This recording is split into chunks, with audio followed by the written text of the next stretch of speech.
I call to order this regular meeting of the Monument Town Council, Monday, August 17th. Please rise for the pledge.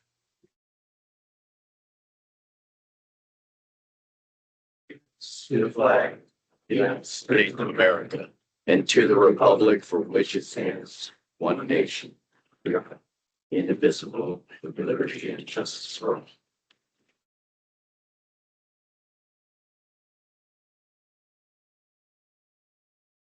Ms. Erickson, will you take roll, please? Mayor LaKind, Here. Mayor Pro Tem King, Here. Councilmember Smith, Here. Councilmember Chronic, Here. Councilmember Kimball, Here. Councilmember Abbott, Here. and Councilmember Fiorito is running late. Okay. Any disclosures of conflicts of interest? No, Mayor. Okay, then I will look. First up is the approval of our consent agenda. Is there any concerns about the agenda? Anybody wants to modify the agenda? Yes, please. I would like to remove item 3D for further discussion. Okay. Everybody in agreement? Anybody have any issues, heartburn with that? If not, then we will move 3D to 7B.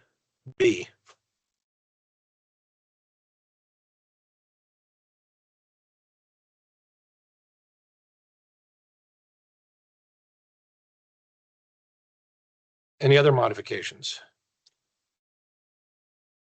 Seeing none, then I'll look for a motion with the modification in the language. I move to approve the consent agenda with the modification. Okay. And do I have a second? Second. All right, we have a motion and a second.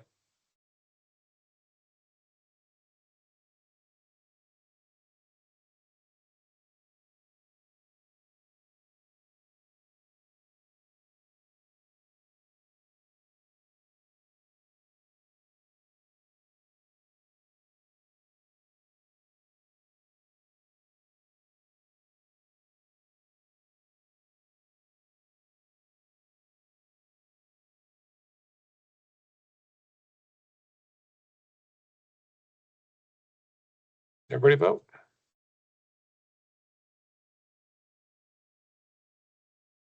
I'm not seeing it. 5-1.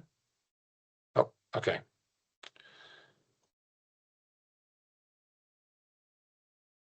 All right, public comments for items not on the agenda. Individuals attending in person may raise their hand to indicate their desire to comment.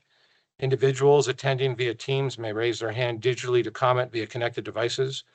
Please lower your hand when finished with your comments. Comments are limited to 3 minutes. Is there anybody here in town hall that would like to make a public comment? Okay, seeing none. Anybody online?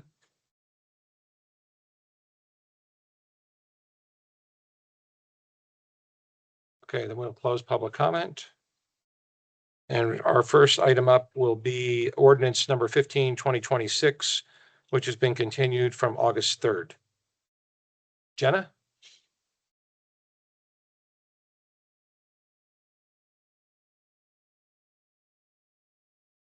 Thank you, Mr. Mayor. So just a brief history of how we got here. On July 6, 2026, Town Council reviewed and considered the Falcon Commerce Center Phase 2 Preliminary PUD Plan Major Amendment concurrently with the Santa Fe Meadows Final PUD Plan. During council's discussion, town council members expressed concerns related to the potential of the project's impacts with United States Air Force Academy, USAFA, based on its proximity to the USAFA property to the south. Additional concerns were raised regarding how USAFA's operations would impact future residents that would purchase homes in this Santa Fe Meadows development. Specifically, council discussion focused on whether sufficient coordination had occurred with USAFA, which could help preserve compatible land uses near the military installations. Additional concerns were raised about about a proposed conservation easement and the potential for wildlife and bird attraction, creating risk for nearby USAFA aircraft, helicopters, and unmanned aerial vehicle operations occurring approximately 1,500 to 1,600 feet from the development. Council members expressed the importance of understanding and mitigating any potential impacts to the USAFA current and future missions before proceeding with the project. As a result of these concerns, council members expressed a desire for further engagement with USAFA representatives before taking final action on both the PUD amendment and the final PUD plan in order to better understand the Academy's concerns regarding the mission compatibility. The overall direction from council was that additional dialogue with USAFA would be valuable to ensure that the project doesn't adversely affect the Academy's current or future missions, and that future residents are adequately informed and protected from potential impacts. Council members directed staff to arrange a meeting with council members Kimple and Smith and town staff, together with the applicant and developer and the USAFA representatives. To facilitate the discussion, council voted to continue both ordinance 15/2026 as well as 16/2026 to allow some additional time. On August 3rd, town council meeting, the continuation was intended to provide sufficient time for this meeting to occur, and that continued meeting was to be on August 3rd. Council expressed or emphasized that the purpose of the meeting wasn't to stop the project, but rather to identify opportunities for collaboration and ensure that potential impacts are further vetted and understood. As of August 3rd, the requested joint meeting amongst representatives of the Air Force Academy and the developer and town staff had not yet occurred due to scheduling limitations on the part of USAFA. Accordingly, on August 3rd, staff recommended that the associated public hearings for both Ordinance 15 and 16/2026 be again continued to today, August 17th, to provide that additional time needed for all parties to meet, discuss outstanding issues, and determine a path forward. I'm going to turn current events over to Dan Ungerleider, the Director of Planning. Thank you, Jenna. So we were never able to put together a meeting with the U.S. Air Force Academy developer, Counselor Smith and Counselor Kimball, because of scheduling conflicts with the U.S. Air Force Academy. However, the development community, the developer, applicant, and property owner was able to have conversations with the U.S. Air Force Academy, and then I myself had quite a few conversations with representatives of the U.S. Air Force Academy. Long story short, they were not able to able to identify funding source or get approvals for creating a conservation easement or purchasing property to actually effectively open up a negotiation with the property owner. So we are back where we started back in the beginning of late July. We have a development proposal before you that has been vetted through staff, plan commission, and now it's being brought to you for approval. Amy Kelly from the Air Force Academy asked me to read this into the record, so I'm going to do my best to read this to you.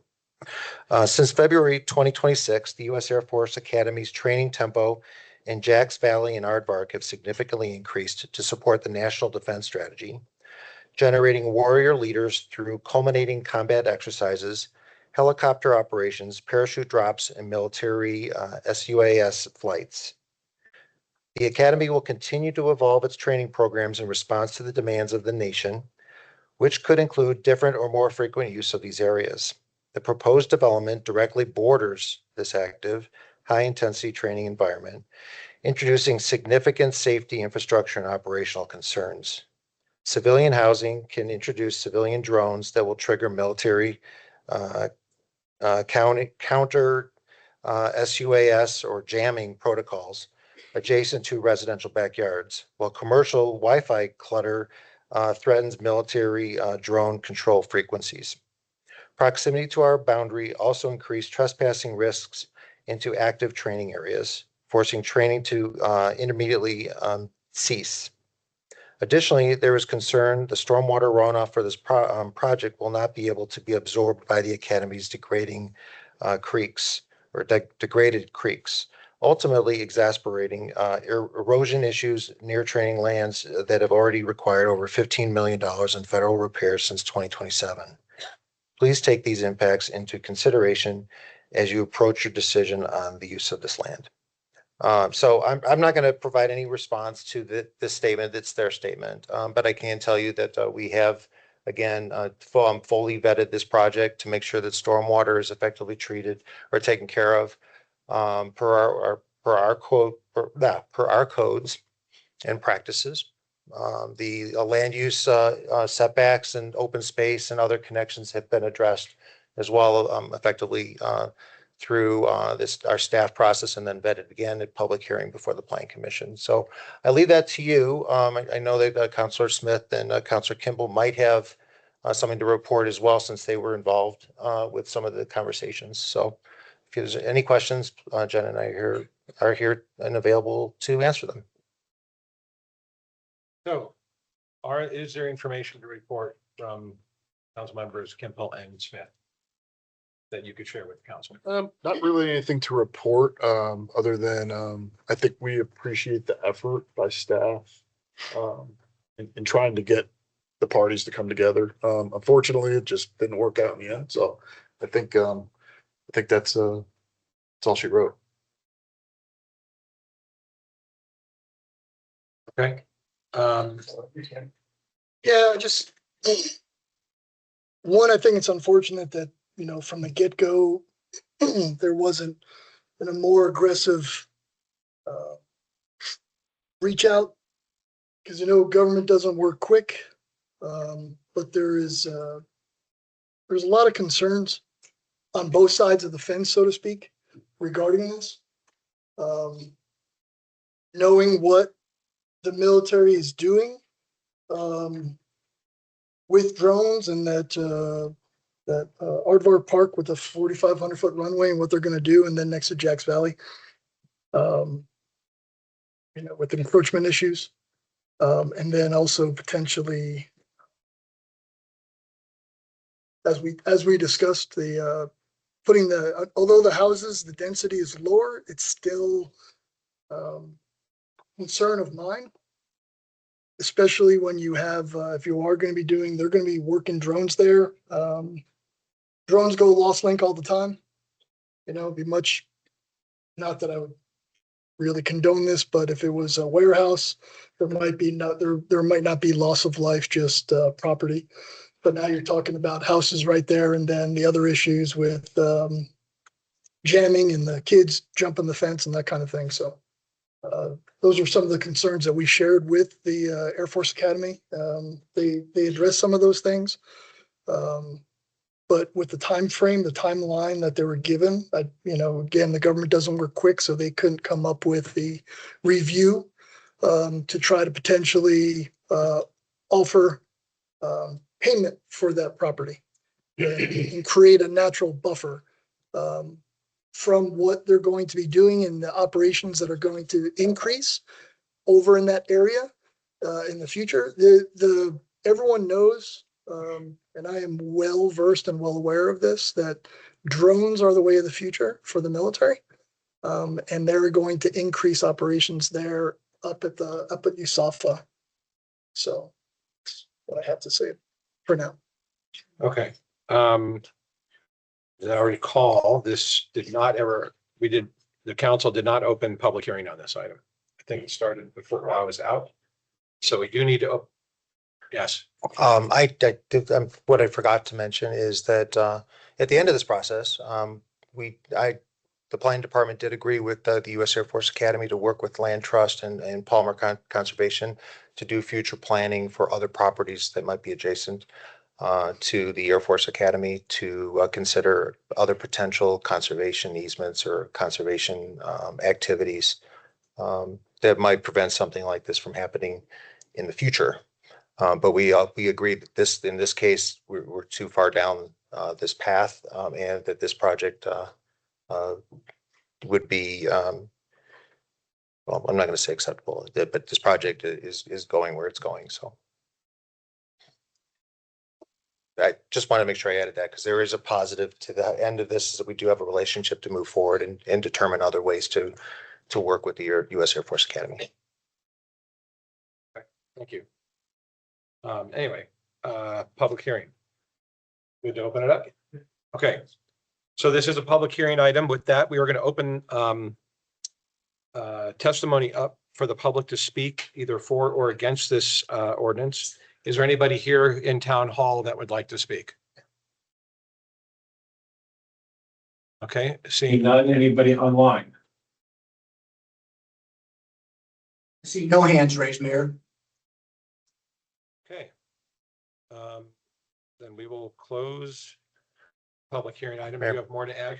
Not I, but the applicant is in here and they would like to say something to you, just to give their more explanation and maybe a response to some of the Air Force Academy's comments.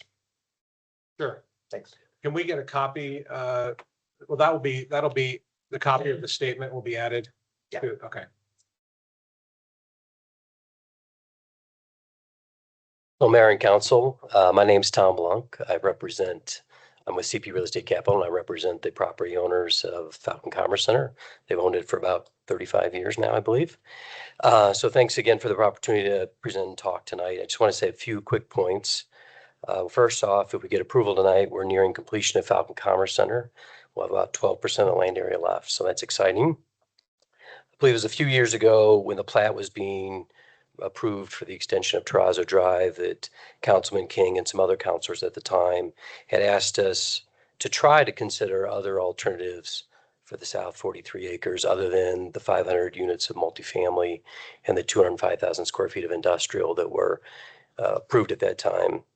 And so I'm happy to report, as you guys heard at the July 6th meeting, we've done that. We identified Classic Homes, who's here with their team tonight to answer any questions if there are any more, to proceed forward about a year ago with a contract for what we think is a very low density solution and with homes that'll be owned by homeowners at the end of the day. So again, we think it's a great solution.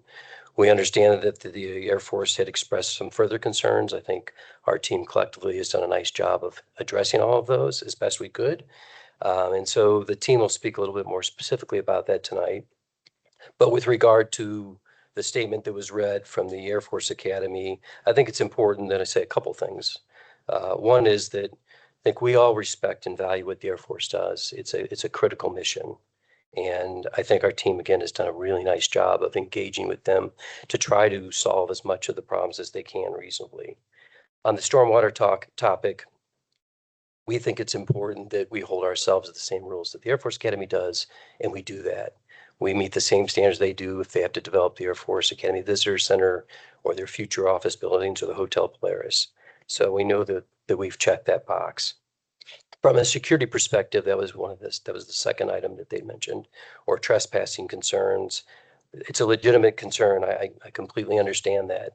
And so we've been willing to work with them in a variety of different ways, and we'll continue to work with them to make sure that we're not, with our development, increasing any sort of security or trespassing concerns.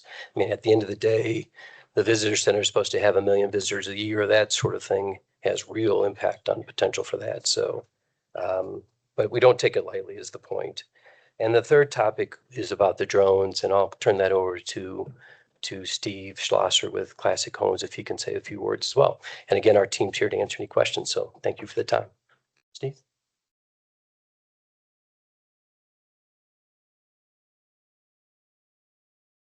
Steve Schlosser, Classic Homes Council, Mayor. Just want to say a few things with the latest concerns from USAFA. Like Tom said, value the installation there and everything, and especially in the community of Monument in Colorado Springs. And their concerns are our concerns as well. The town, the residents, particularly given with the potential increase of activity as the major rail line, Colorado line, runs right through the property at the western boundary of our property, Santa Fe Trail, with the foot traffic through there, and I-25 in the same location that we are in. We believe that the 205 deeded properties will establish a cohesive community with established covenants, conditions, and restrictions. As with any typical planned community, these guidelines set the framework for residents to help manage and regulate with being invested in that community as we're looking at it from a security standpoint. The property will have fenced yards across the back to help control just the residents from being able to come off, along with the fences on the El Paso County side and the USAFA side and the signage. And we have worked with USAFA and Amy Kelly in length. And I think in your packet, you have a timeline of engaging. And she's been great from the standpoint of what, far as signage, what we need to put in those, some stronger language and helping us through that. And as the drone conversation came up, that is something that we can put in our covenants as well and prohibit those drones and that activity, and those covenants stay with the property through the resale side of things. As the new community buyers will be made aware of the training activities that will be taking place. And this is an opportunity that per se that Hay Creek doesn't have with 80 residents there. So we're going to inform them of any future exercises and the level of exercises and everything through disclosures and covenants. So I just want to touch on a few things there. I know we talked about a lot of the proximity to the property prior, but just with the latest concerns from the Air Force Academy, knowing that we will continue to work with them and work through this and however we can with language, covenants, or whatever it may be.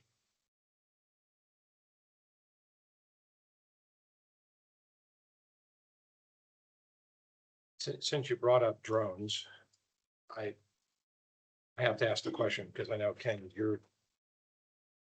I don't think you can legally restrict drone use because you have no authority to, unless the state has magically given homeowners associations the ability to regulate something that the federal government regulates. Maybe I'm wrong. It's like doing RC cars. Can they regulate drone use? Huh? Okay, so the covenants, you literally won't be able to prevent people from buying or utilizing drones at their property. Well, So how would correct. you add them to the covenants?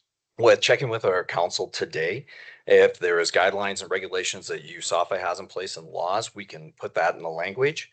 And our council today said in the covenants that we could prohibit drone use in the area. And that's the residents addressing their individual concern of civilian drone use in that area. So, and Mr. Smith and Mr. Kimple, you might know with USAFA too, how big of a ban and area they restrict drones that could be overlaid inside that property. Well, I can tell you this, and I'm not speaking for USAF itself, but speaking on what we are going through where I work at, and that's counter UAS systems.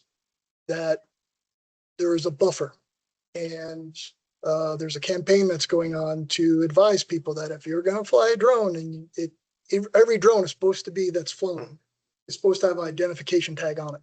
Now, if it doesn't have an identification tag and you haven't gotten the specific authorization from that military installation to fly within a certain distance, you can expect that drone to be shot down in the very near future, because that's what's coming online at all the military installations, especially not necessarily in this state, but in several other states, at other military installations. You've had foreign activities by property and or land overall to build right up along the fence line of a military installation and end up flying drones. Now we've had that example down there at Peterson and Schriever, but there's more egregious locations and different military installations taking place right now. Go much more into that than that.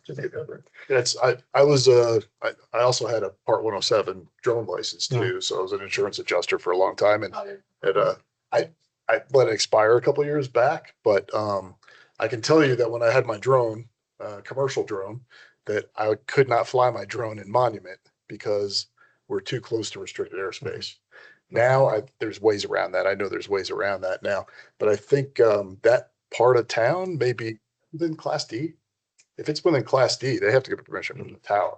And when I'm here, you have to be licensed and have to have authorization in that area. And that's when we reached out to council. How can we put this in place to, somebody could pop one up. I'm not saying we can restrict everybody, but we want to put what's in place to. I'd have to look at the map just because Class C is Skirts it. 5 mile radius around the main Right, airfield, yeah. not.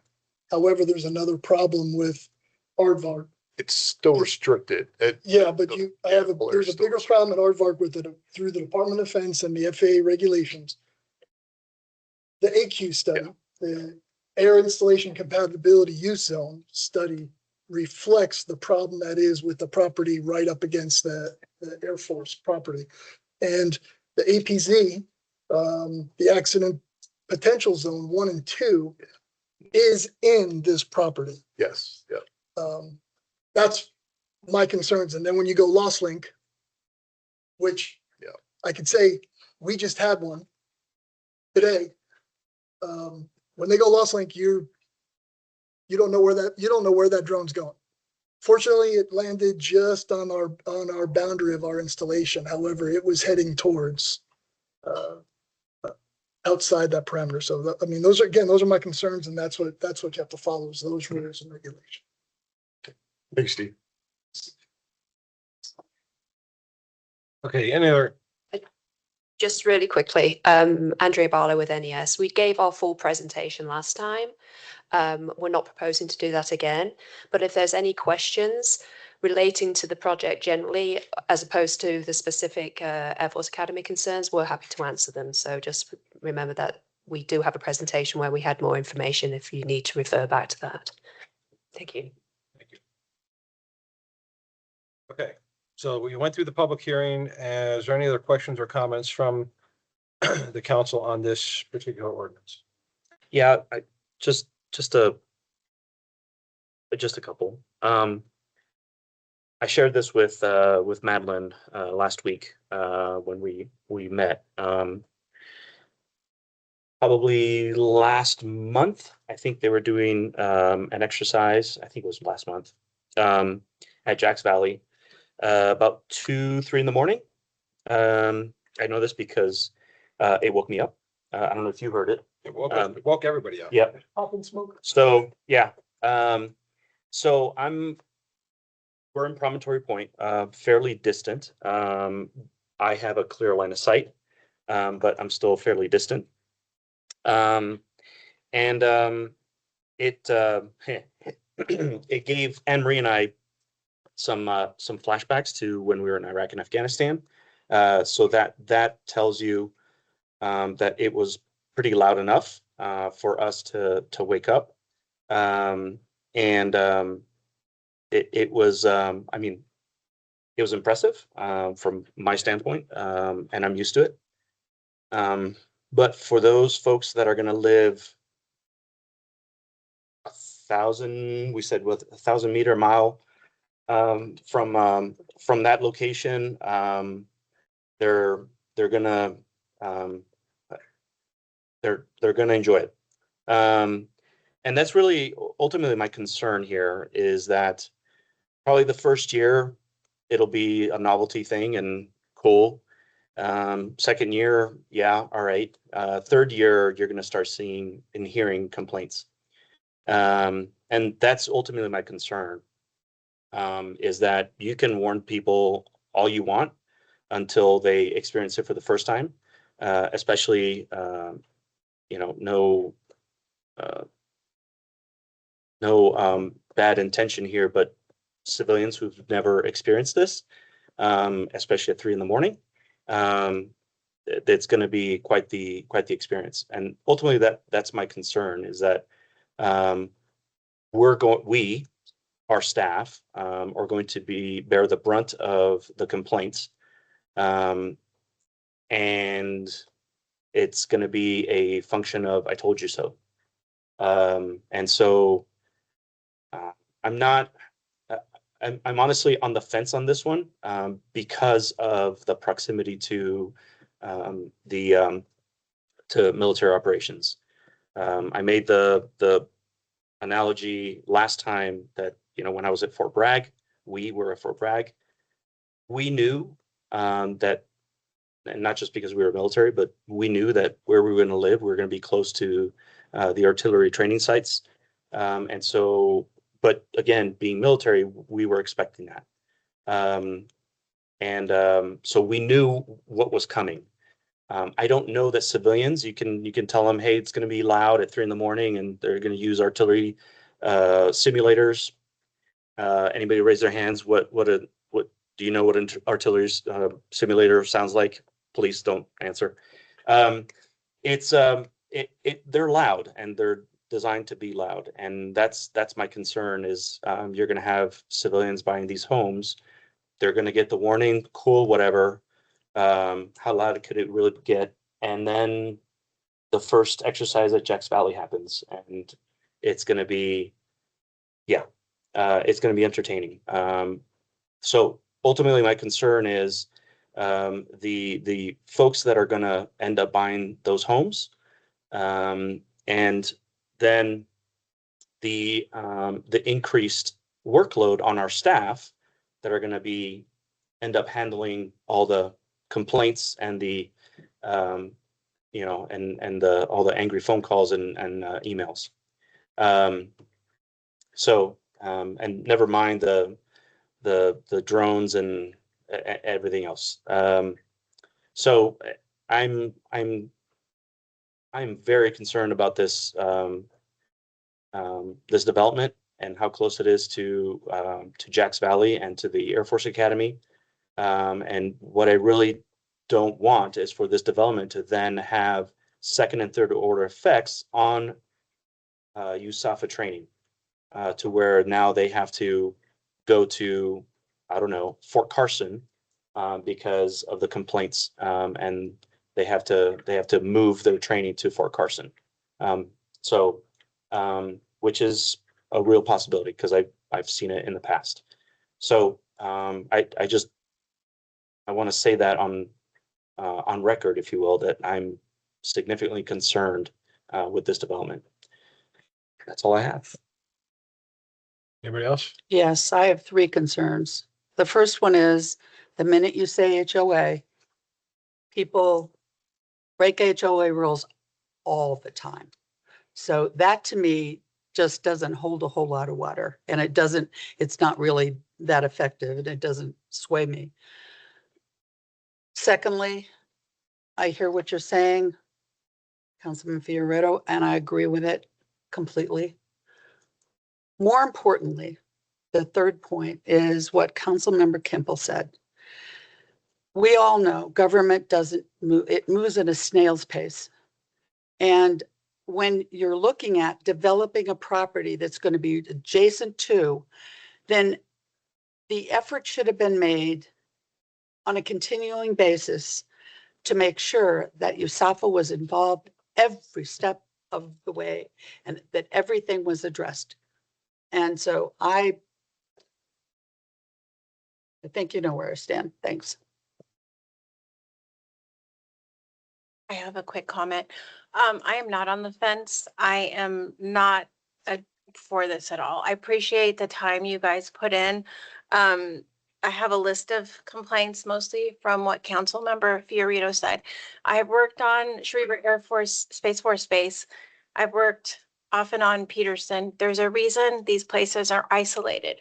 For us to make that decision, or me to make that decision, to have a family community so close to that area is wrong in my opinion.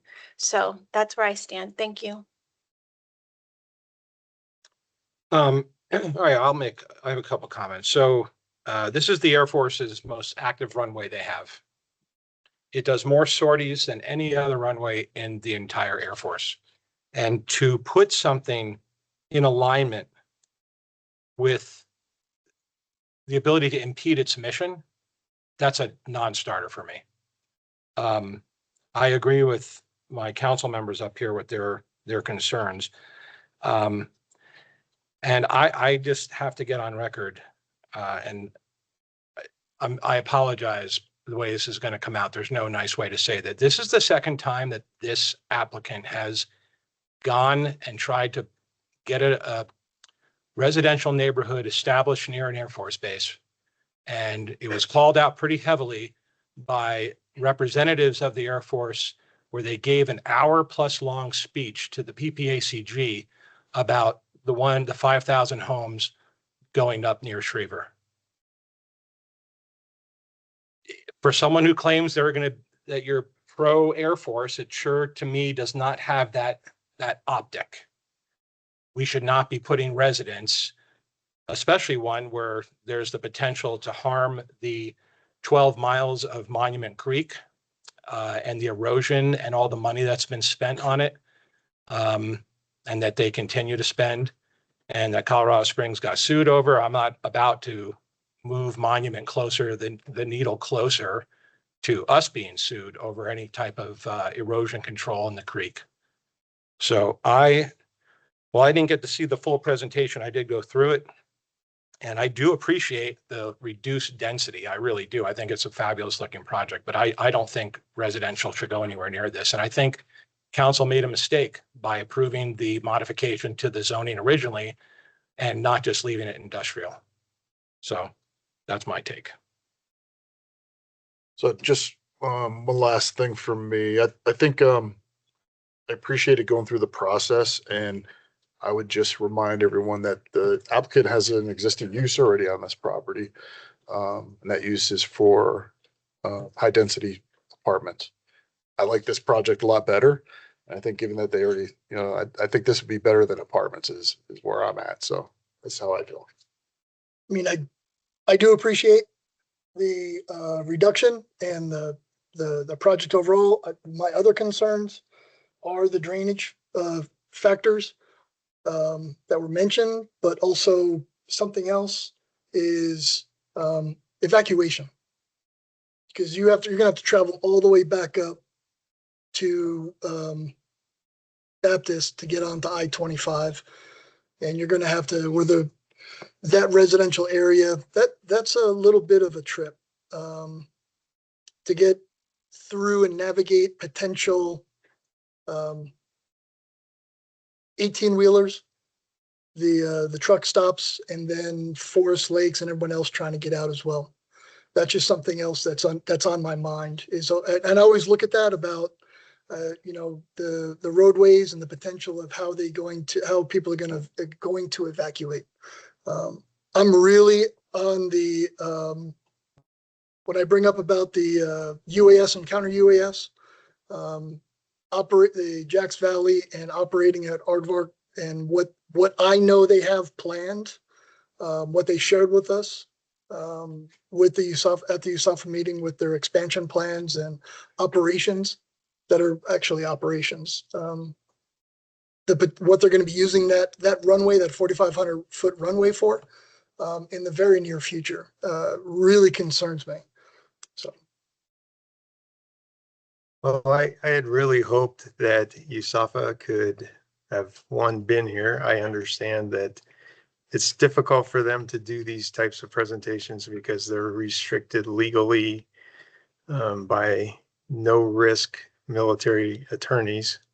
And it's too bad because I was really hoping that there was a way that we could come up with some type of solution that would work, because I too like this project much better than I would an industrial warehouse or 500 apartments. It's a nice looking project and I appreciate that. I think I said before that, we have zoning on there right now that there is the possibility that if apartments or a warehouse went there, that it could be contained to a smaller portion of that 43 acres and still keep a clear zone to that landing strip. And that's really all I really wanted to get out from USAFA was, what is there that can be done that is a win-win for both sides. And it's truly unfortunate that they are not here to answer those questions. So that's the only comment I have. Everything I had to say before I said at the last meeting. Okay. I mean, is there some consensus that we would want to try to find a way to get USAFA at a meeting, or is that ship sailed? Try to. Well, they definitely need more time. Yes. Yeah. They don't. I don't think they have funding. I think it's more than time. Well, it's, the money's not coming from, it wouldn't come from the government per se, it come from Palmer Land Trust. And I don't know if you saw the news, but Palmer Land Trust just spent a enormous amount of money over by Pikes Peak. So I don't think there's cash flow available for. Okay, well, regardless of whether there's money or not, do we want to provide more timing, or is the ship sailed and are we not going to get USOF at the table? Well, based on my conversations with them, we are not going to get them to the table anytime soon. There's other priorities that are taking their attention right now. We did attempt. I worked a lot on this project, trying to bring all the parties together. It didn't happen. They just, Amy wasn't able to get the right people to the table, and then be able to, and she tried to. So, I mean, we really tried to pull all the strings we could to get this conversation going. It just wasn't in the cards. And that's why we're trying to look towards the future on other projects, where we have more time, and see if we can establish something that works for both the town and for the Air Force Academy and for the land trusts.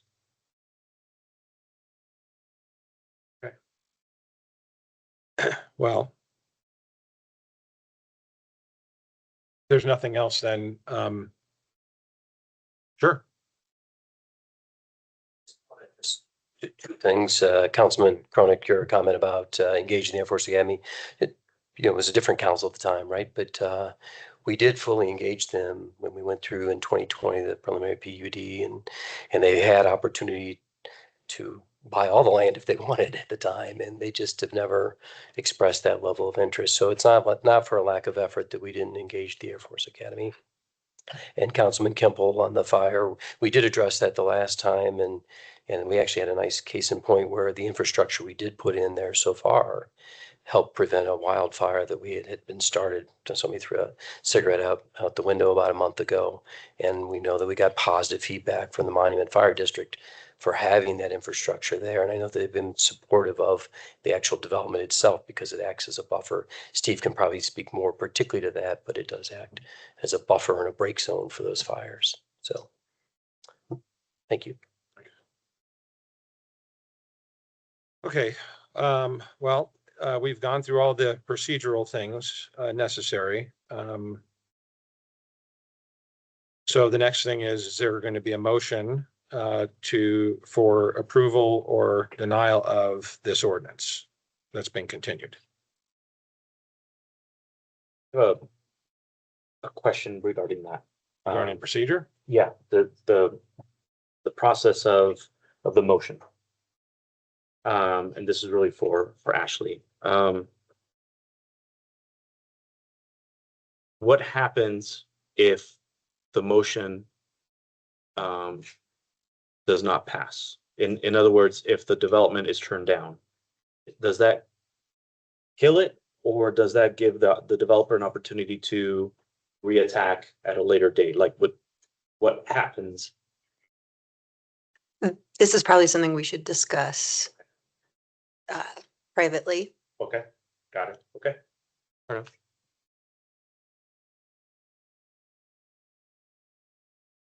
So is there a motion for anything from the council? I will make a motion to approve ordinance number 15-2026, continued from August 3rd, an ordinance granting approval of the Falcon Commerce Center Phase 2 preliminary PUD major amendment located in the south 43 acres of Falcon Commerce Center, known as Area D. We have a motion. Is there a second? I'll second. We have a motion and a second.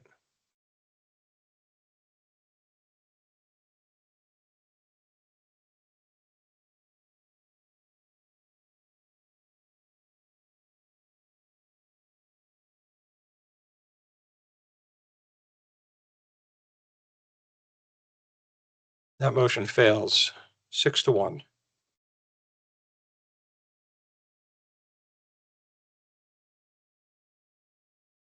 With that failing, is there a reason to go and we have to go through the process with 16-2026?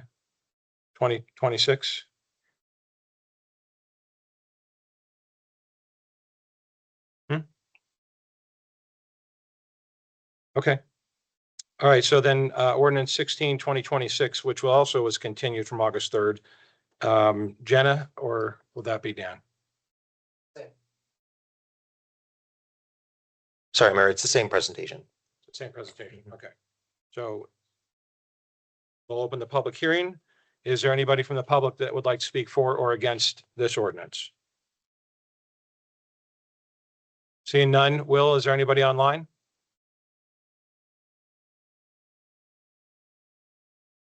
There are no hands raised, Mayor. Okay, we will close the public hearing and bring it back to council for further discussion or a motion.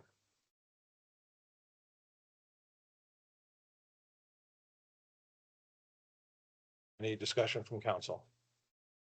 Any motion? Make a motion.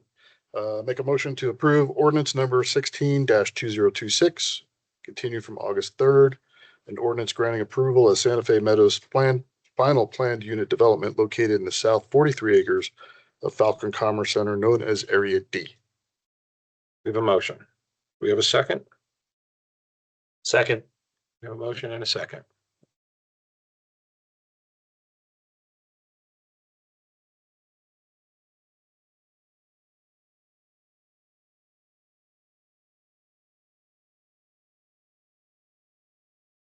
That motion fails 1-6. Next up, ordinance 22-2026, also continued from August 3rd. Mr. Medina.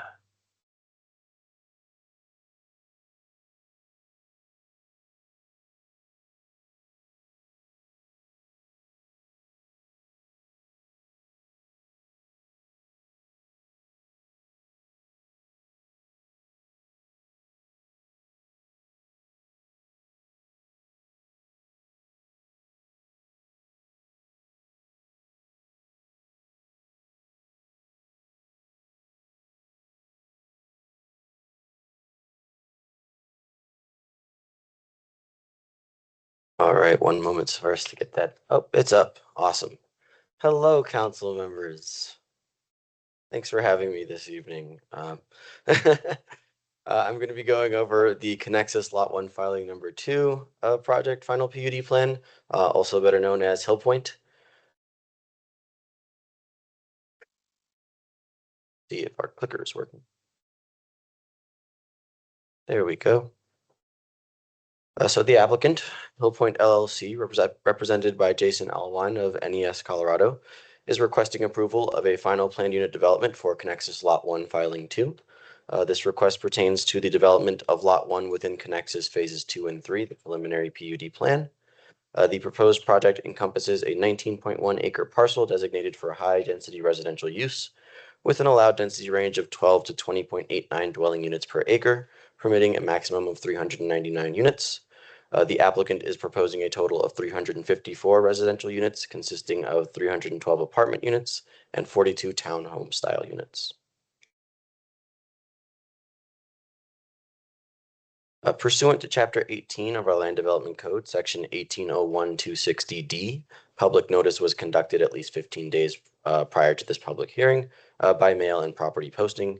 Mailed notices went out to the property owners within 500 feet of the property.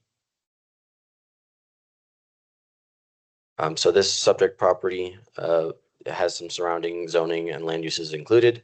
To the north is Lot 4 of Connexus that remains undeveloped.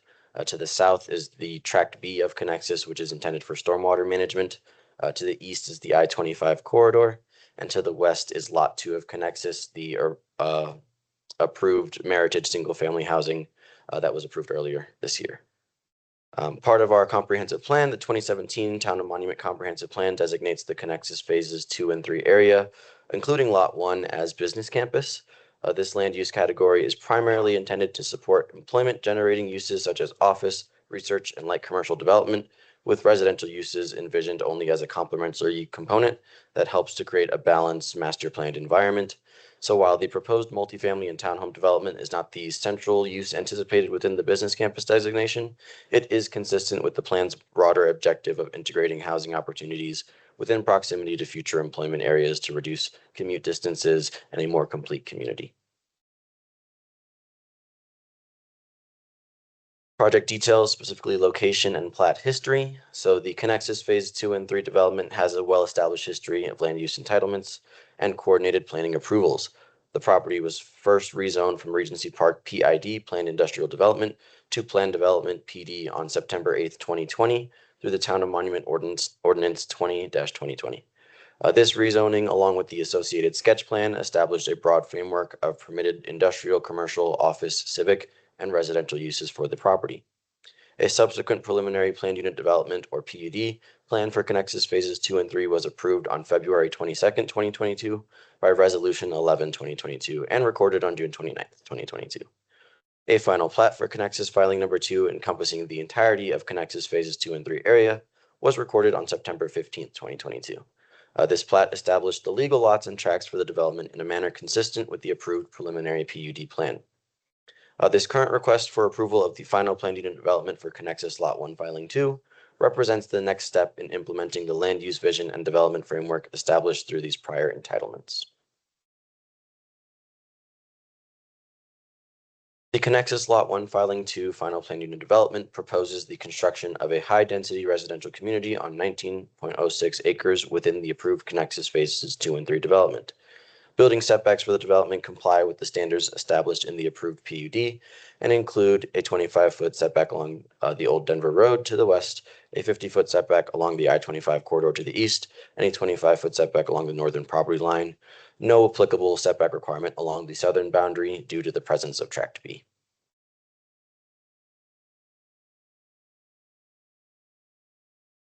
Parking and snow storage. Parking, the preliminary PUD plan requires parking to comply with Town Code Section 1805-215, resulting in a minimum requirement of 552 spaces based on the mix of 2 and 3 bedroom units.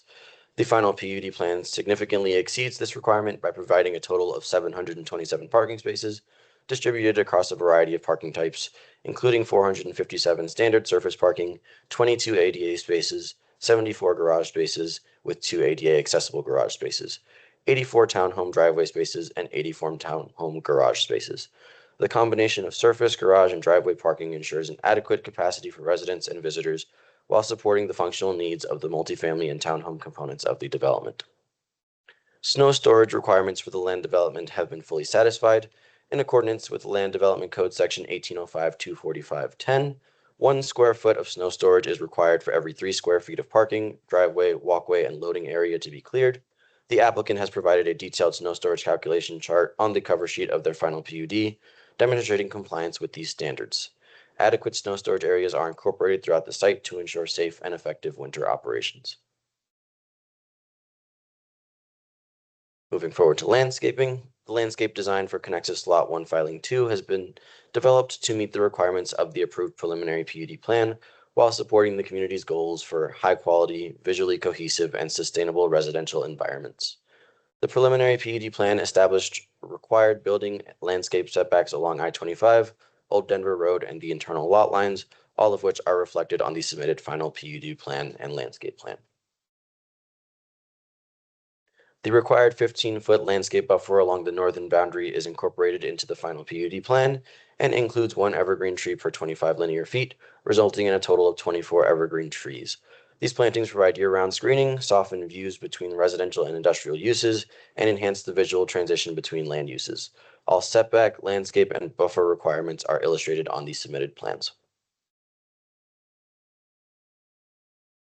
In total, the final PUD plan includes 7.2 acres of landscaped area, open space, or amenity space, representing about 38% of the site area.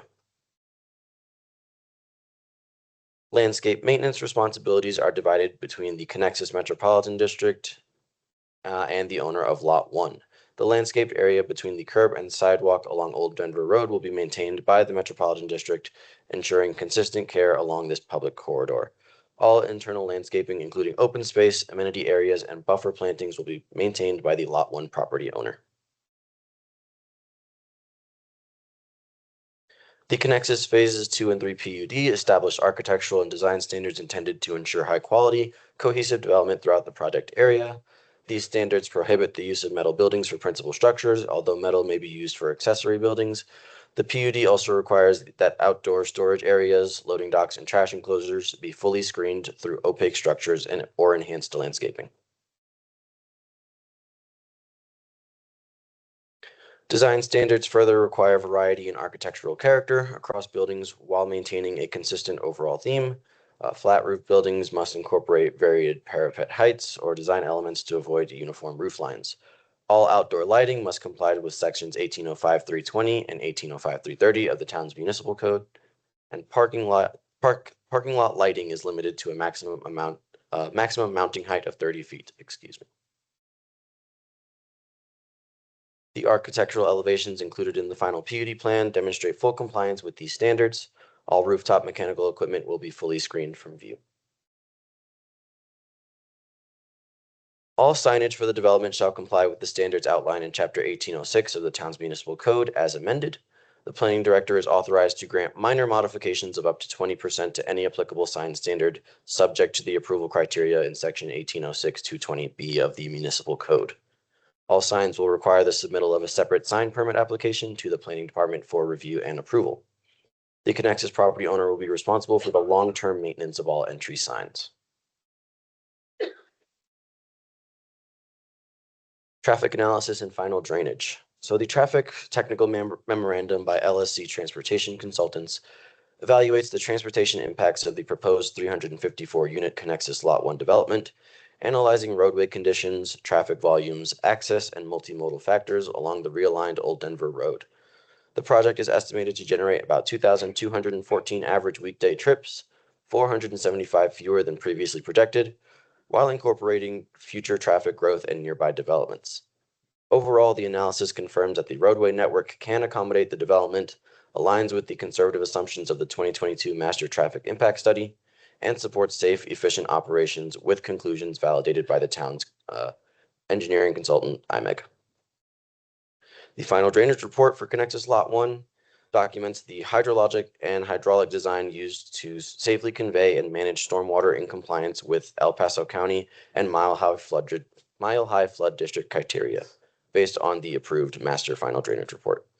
The design maintains existing drainage patterns and divides the site into multiple basins that discharge through four primary connections to the public storm system along Old Denver Road, with flow rates generally consistent with or below those anticipated by the master final drainage report.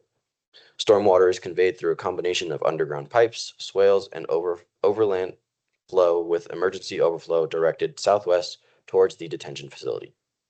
The report concludes that the proposed drainage system provides adequate capacity, meets regulatory requirements, incorporates water quality and runoff reduction measures, and will not create adverse impacts to downstream or adjacent properties. These results were also reviewed by the town's engineer, IMEG. On July 8th, 2026, the Planning Commission held a public hearing on this request and voted 3-2 to forward a recommendation of approval to you guys tonight, or Town Council. During that meeting, the commission discussed proposed residential density and its potential impacts on traffic, schools, infrastructure, emergency services, and the community center, or community character, my apologies. Requested clarification regarding the proposed sound wall and noise mitigation measures along I-25. They asked questions about project amenities, recreational opportunities, playground facilities, and the target demographic. Requested clarification regarding trail connections, pedestrian circulation, and privacy for townhomes adjacent to Old Denver Road. And lastly, raised concerns regarding the availability of publicly accessible park space within the development. Here is a brief, I have forgotten to move these forward. My apologies.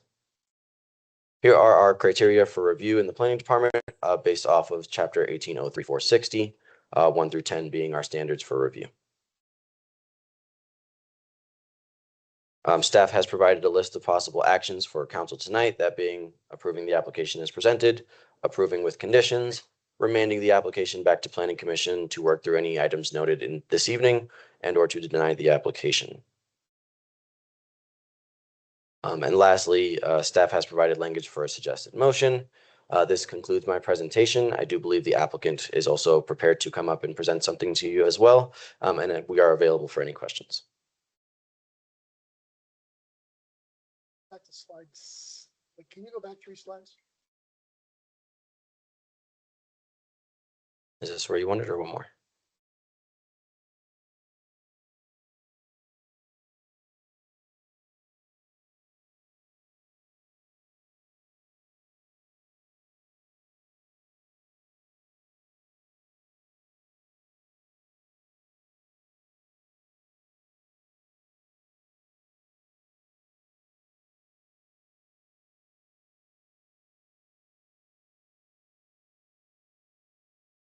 Right, thank you. That concludes my presentation.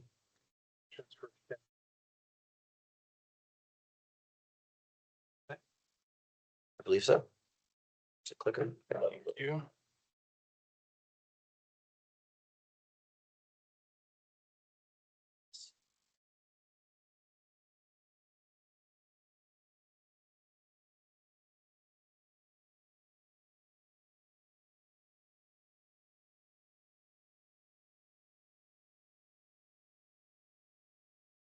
Okay, just making sure that works. Good evening, Town Council. Jason Alwyn with NES, representing the applicant to the presentation tonight. We do have several members of our team here to answer any questions, but I would like to bring up Marcus Wiedhauer with Hill Point to briefly talk about Hill Point and what they're providing.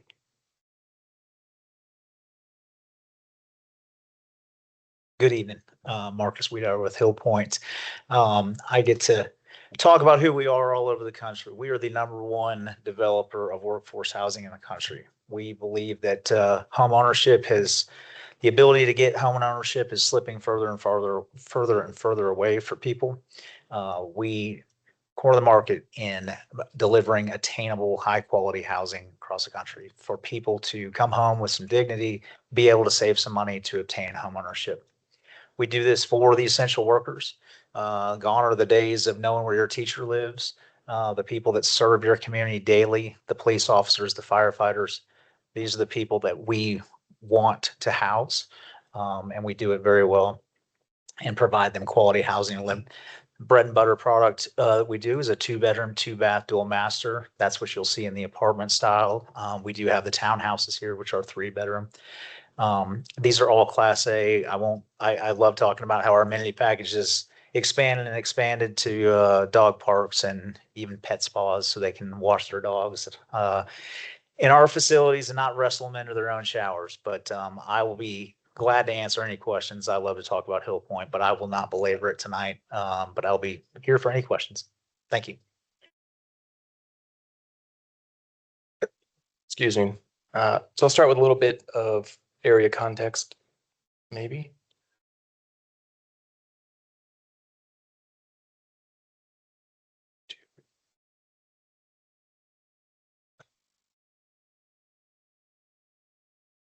I'll figure this out, I promise.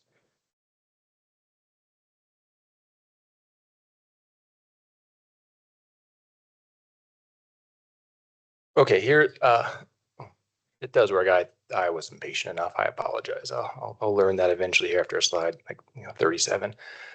So some area context, we are located between the realigned Old Denver Road and I-25, between Baptist Road and 2nd Street. Connects us phase 1 to the south. That's where the Woodman Valley Chapel Church is. The recently approved Meritage development directly to our west between the new realigned Old Denver Road and what's now known as Dock Close Road. And then just north of this is the under construction Lost Island Entertainment Center. A quick history of the zoning timeline. I'm going to start at 2020 when there was this site was rezoned to PUD for a mix of commercial, industrial, and residential uses. And part of that process, there were some concerns about the amount and type of industrial uses that were proposed then. And you can see the following couple of years, there were several neighborhood meetings as well as meetings with Save Monument, which some of you may be familiar with. That group really kind of coalesced around this project. And then in 2022, I think really as an effort of the work with the town, the neighbors, the master developer, the prelim PUD was approved as well as the Metropolitan District. 2024, the Lost Island was approved under construction. Last year, the Meritage single family site. And then today we're here presenting the Hill Point multifamily site. I think to a testament of that collaboration and cooperation, you can see just this real slide, the votes the past 7 years, particularly from town council, have all been unanimous approval. I think, again, that speaks to the developer had a plan, worked with the community, and slowly but surely the vision and what's been proposed has then been adopted and approved by the town. Again, I think showing that collaboration that happened during that 20 to 22 period. This is the Connexus Phase 2 and 3 preliminary PUD plan that was approved in 2022. Our site is kind of in brown outline in red. That's the lot 1. It was approved for a high density residential up to 20.89 DU per acre, maximum density of 399 units with a 75-foot building height. You can see to the north and south, the project is flanked by open space and parkland. That was part of that master development agreement to provide the public community-wide open space as part of this development, meaning individual projects did not have to provide that public open space, but certainly could provide on-site open space if desired. Detention pond C and B, that's in the light blue. Detention pond B, it's to the right. North is to the left because of the orientation of the plan. That will serve as our water quality detention for this project. Again, we're lot 1, and then just to the north of us, that lot 4A, that's the under construction Lost Island. And then to the west is the lot 2, the Meritage development, recently approved and under construction. With our site, a lot to walk through here, so I'll try to do this in order. It is 19.06 acres, a total lot count or unit count of 354 units. That's split between 312 apartment units. That's the kind of the larger buildings in the brown tannish color. We're proposing 42 townhome units. That's in the light purple, predominantly along the Old Denver Road frontage and streetscape, with overall density of 18.57, so a couple DUs less than what was approved. The apartment building height is set at just under 42-foot height, again, quite a bit less than 75. And then with a scale similar to the Meritage, the townhome building height is just over 30 feet. It was mentioned about a noise wall. We do have an 8-foot noise wall along Interstate I-25, and that was part of a noise study that was conducted with the project. And that is a type of concrete type or precast or stucco or block wall. It's not wood or vinyl. It is a solid material fence. We do have 2 primary access points. When you can see by the numerical 70 there, that's by the main access point, and then a further access to the north to serve the site. All internal roads are kind of private owned and maintained by the developer. We did work with the fire department. Access is adequate for fire apparatus and getting into the site. You can see along to the top of the page and to the left of the garages. Those are part of those garage units that are rented or available for rent as part of the apartment complex. And then each of the townhome units has the garage and driveway length to park on those as well. So we are providing a total of that 727 parking spaces, a mix of service, garage, and the townhome. Then I'll get to this a little bit more detail, but we do have several on-site amenities, amenity center, fitness center, a playground, pickleball court, a dog park, and some pedestrian connections.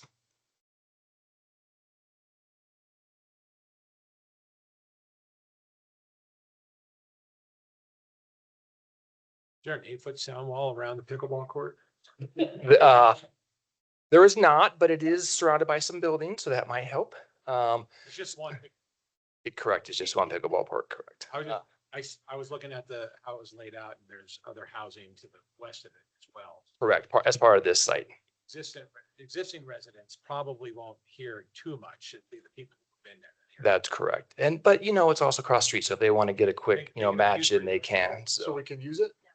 Well, I'll defer that to Marcus. Guess we can use it. So with respect to, kind of want to run down the comparison of what was approved back in 2022 through that collaborative effort with the prelim PUD and what we're proposing today with the final PUD. Again, high density residential, we are proposing a mix of multifamily apartments and 3-bedroom townhome units. Our density is 18.57, where 20.89 was approved. So again, about 2.3 DUs less than what was approved. 354 total with 45 less units as part of that density. With the building height, again, it was approved at 75 foot, and we're coming in quite a bit less than that. The apartments are roughly 34 foot shorter, and the townhomes are about 45 foot shorter. So we think a better scale for this site, and really in context with the Meritage development across the street.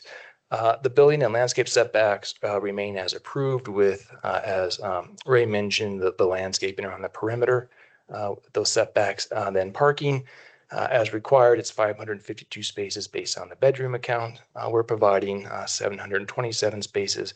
Again, that's 483 of service parking, the garage units, and then the garage units and driveways as part of the townhome. With respect to open space, there was discussion at Planning Commission about that, concerns that we're not providing Open space, the master development agreement as part of this overall PUD essentially took care of that for the overall development. That's that little over 27 acres of dedicated open space that's open to the public, as you saw to the north and to the south of this. While this site isn't required to provide any on-site public open space, it is providing amenities on-site for its residents. That's amenity center, fitness centers, a pool area, with outdoor kitchen, a fire pit, a fenced dog park, the pickleball court, and the playground. With respect to the site layout, we understand in past conversations concerns about massing and scale of the buildings. So what we try to do is predominantly orient those perpendicular to I-25. So we preserve those east-west corridors through the site. And you can see that with the large red kind of dashed arrows. To further help with kind of scale and transition, the 30-foot high townhomes are adjacent to Old Denver Road. That's right across the street from that Meritage product where that PUD allowed a 32-foot max height. So that scale is really, I think, complement each other very well along Old Denver Road with that realignment of that collector. And then you can see in the yellow dash, that is a continuation of public sidewalk along our frontage. Even though in a subsequent slide, I'll show you that the Santa Fe Regional Trail gets diverted to the west of Meritage, there is an option to continue north along the frontage of the entirety of Old Denver Road. With respect to traffic, there's always concerns and discussions about traffic. So highlighted at top is our lot 1, the high density. It was approved for, if you look at 399 units, that's approximately 2,689 trips. With us proposing 354 units, our weekday trips are 2,214, which is 475 less than what was approved. It's a reduction on this side of about 18%. I'd also like to point out as we get further to known development, for example, the Meritage was approved for 1,600 trips. That came in at 1,490, so about 180 trips less from that project. And then further down, if you look at Lot 4A, that is the Lost Island site where it was industrial. Now that's outdoor entertainment. That's a significant reduction of about 1,200 trips per day. So overall, just with these 2 approved projects and this proposed project, we're already at about 10% less than approved, or 1,800 less trips as we work through actual development versus what was approved. Excuse me. 2 other things I'd like to point out is we did a recent count of the 2nd Street and Old Denver Road, and the traffic growth remains at or below the baseline projections in that study that was previously done as part of this PUD. So I think that's good news. And then secondly, the master developer has submitted intersection improvement drawings for 2nd Street and Beacon Lite Road, and also has contributed funds to the town to help with that intersection improvement. I want to zoom out a little bit and just kind of talk some about the offsite improvements. Docklos Road, that is currently Old Denver Road. That still remains open today as Old Denver Road, shown in blue, is under construction. In the near future, you can see kind of the yellow or orange circles. Those are the 2 realigned intersection points that will be completed. The red is the Santa Fe Regional Trail that will cross at intersections of kind of Docklos Road and Old Denver Road. Each of those intersections, north and south, are fully stop controlled, so there's no free flow traffic. So if there's pedestrians, the car movements in either direction or all directions have to stop because it is stop signs in all direction. And then to help with further pedestrian connectivity, we're proposing a 5-foot sidewalk with an adjacent 3-foot Breeze trail. And Breeze is the same material that the Santa Fe Trail is built today. So if folks didn't want to jog down, cross the street twice, they could continue north either on the sidewalk or that soft surface trail that perhaps joggers or bicyclists like to use. And then as mentioned, we've got those improvements, the Meritage single family that's under construction with utilities and grading today, and then the Lost Island expected to open, I think, sometime in early 2027. This just kind of highlights the density transitions going back to that overall PUD with our site. You can see up there by the 70-foot right-of-way text, that 18.57. We move westward.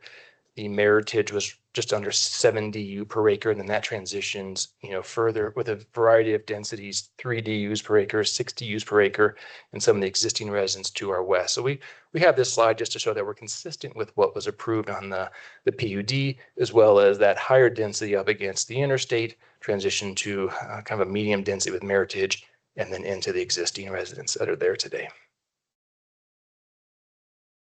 These are some images. They all look different on everybody's screens and printouts with respects to kind of the materials and colors, that earth palette of greens and browns, a variety of textures with some stone veneer, wood siding, and awnings.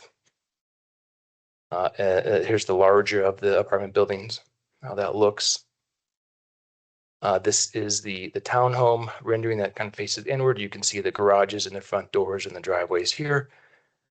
This is the rear that faces the Old Denver Road. You can see each of the units has a patio, and that's screened and or shielded from the road. We have landscaping adjacent to the units, as well as the streetscape design as part of the overall Old Denver Road project. Here's what the garage units and the mail kiosks look like. And then with respect to amenities, there were some questions about the amenities we're providing on site. So we do have several amenities on site. As mentioned, there's over 7 acres of total active and non-active open space. That's either landscape corridors or play areas or pool area or what have you. There's about a 5,400 square foot pool deck with amenities. That's an outdoor kitchen, a fire pit, cabanas, a little over 600 square foot playground, a regulation size pickleball court, just one. You can see in the kind of the left of the page there. And then we also have 5 internal sidewalk connections to Old Denver Road. So we're not forcing residents to use 1 or 2 locations. That's shown in the red arrows. Many locations or options to get onto that trail system and then head north or south. And just some imagery of what this looks like. These are existing built amenity centers at Hill Point's done across the country, including up north. You can see the pool layout, the amenity center, where the outdoor kitchen is, and the fire pit, and then what the interior of that building would look like. And further with the fitness center right adjacent to the pool. Again, just an internal view of what some of those built structures look like from the fitness center standpoint. Here's the pickleball court and the playground, just some images of the type of playground material and what that pickleball court would look like from a built condition. And then finally, here's the dog park. They do have some features on the dog park. Would like to point out, not going to do sod in this dog park. We can't handle the sod in our environment, but these are some of the built dog parks they've built in their communities elsewhere. And then just would like to touch briefly about what we've done from a community outreach. January 13th, earlier this year, we met with 3 members of State Monument. And then a week later, we did host a neighborhood meeting. I think we sent out about 140 notices and we had 13 attendees. Some of the questions centered around Old Denver Road access and the construction timeline, impacts to Old Denver Road, timing of development, and then the on-site amenities. And then in late January, we coordinated with the Lewis Palmer School District, concerns about bus routes. Because this is a private apartment development, they won't go internal to our site. They'll pick up kids at one or both of the locations on the street. And they were comfortable with that because the mile per hour does drop to 25 miles per hour through this development. And with the 2 stop signs north and south, that did help with slow down that traffic control. So they were comfortable just stopping on Old Denver Road for a bus pickup.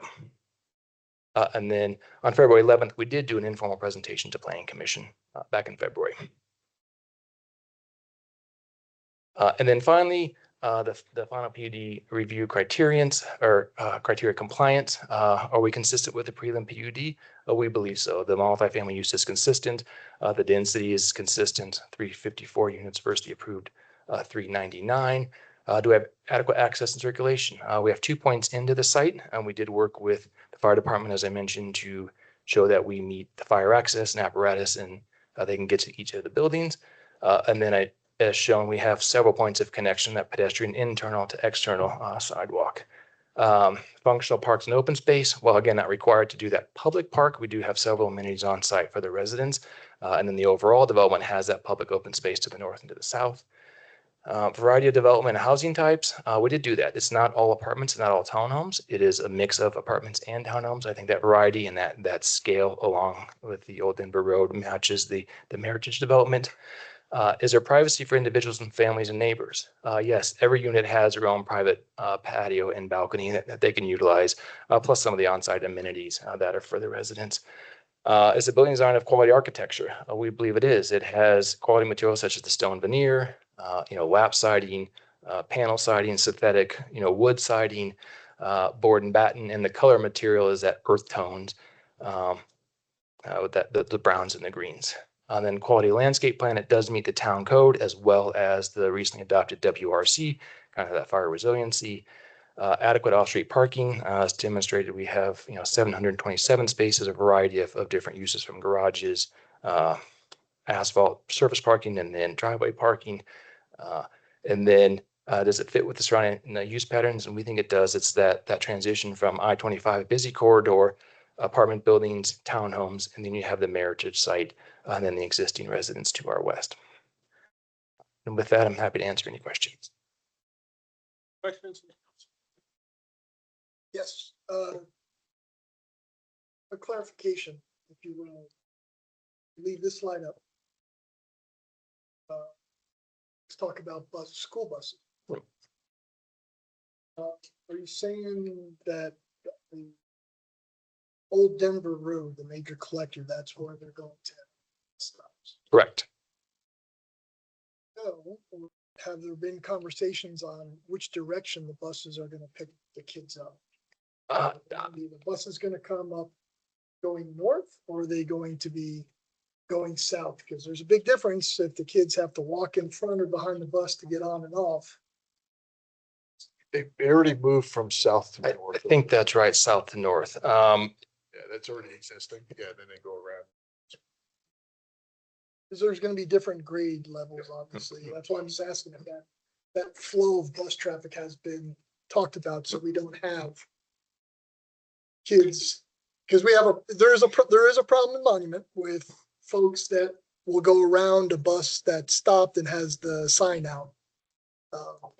Yeah, we see that on Glen Eagle all the time because we have 9 bus stops on Glen Eagle. Right. Although, And it kind of jogged my memory a little bit because it was, several months ago. They also acknowledge that they really need to see what the demographics are going to be and how many kids are here. And that could take some time with the growth. But yeah, not specifically, but more about where it was going to be because they did not want to go into the site. Other questions?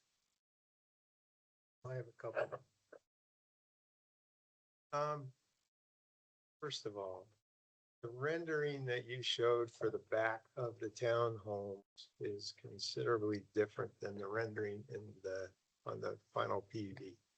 Yeah, we were trying to get that updated in time, but with the staff request to get the presentation out, we kind of ran out of time to get that. What I think is important to note is the elevations will match the front and the sides. We wanted to show that there's that patio space with the landscape, the beds and the buffers, so that there is that space for the residents. I might be able to go to an elevation if I have it, but that's why there's some difference in that. We were trying to get that updated, just didn't get that in time. So updated means what? Meaning the colors, the style, to match this right here with the variation in the facade, the color palette, the stone veneer, the greens and the blues. The important thing I want to note again is really that patio space. I'm trying to point, there's no pointer, I apologize, is the patio space, that covered patio space that is, I guess, adjacent to Old Denver Road. So the planning commission had brought up privacy issues here, which I agree with them. This is the back of the house and it's right up against the new Old Denver.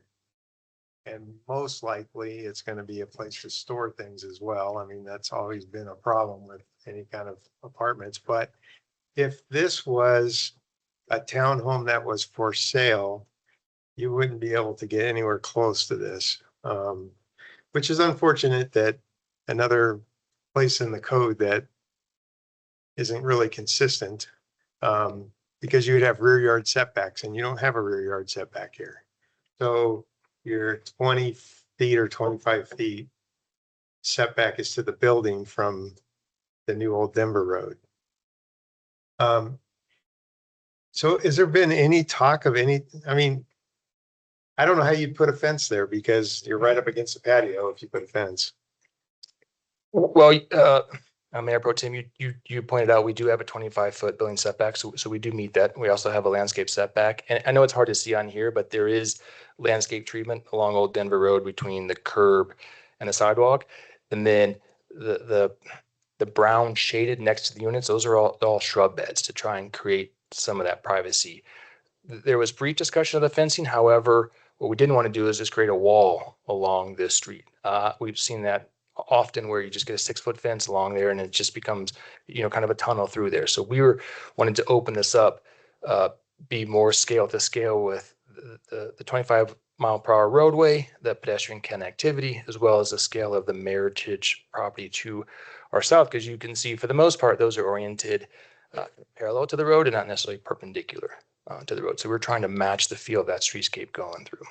And I agree with you, as long as it's the newer elevations and not the older elevations. But is there going to be a fair amount of shrubs there that aren't, and a certain amount of evergreens also, to just try to shield those rear, because they're really rear patios, and that's, the place where the barbecue is going to go and the place where any kind of outside storage is going to be. And, that's the most visible part of this.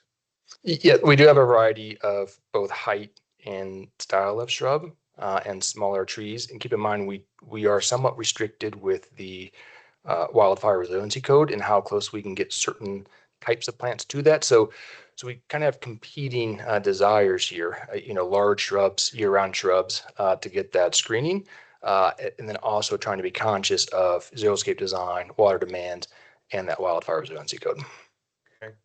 And then the sound wall, I thought I read someplace that either the sound wall didn't meet the requirements for lowering the decibels, or this takes care of that. And I left my notes for that at home. So this takes care of that. The 8-foot sound wall that takes care of that. Correct. It runs essentially the entire length of only the I-25 frontage. What is the height again? 8 foot. 8 foot? Okay.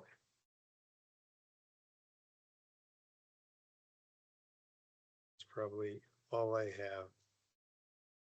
I have a comment about the 8-foot wall. Now, I'm one of the houses that's just on the other side of the new Dock Close Road. These two are right on it.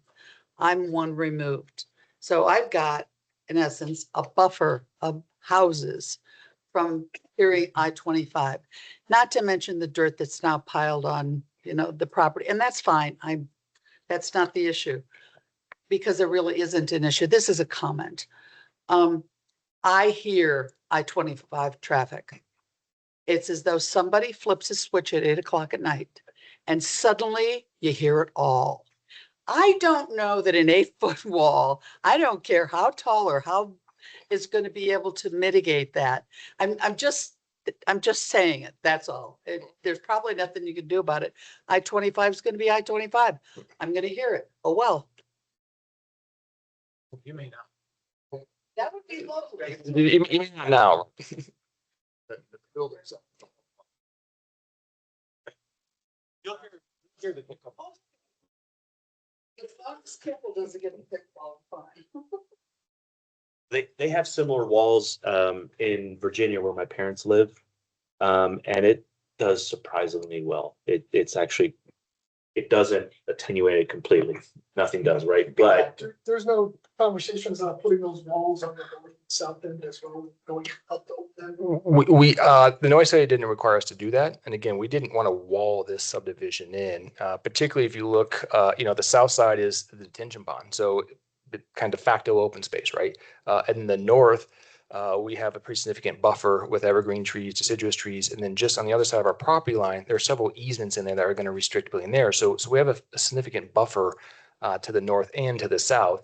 And the noise study was really concentrated on those units closest to I-25. And we certainly did our best. If you notice the location of several of the garage units, also trying to get the garages between the units and I-25. Originally, we thought that the garage would take care of it by themselves, but they did not.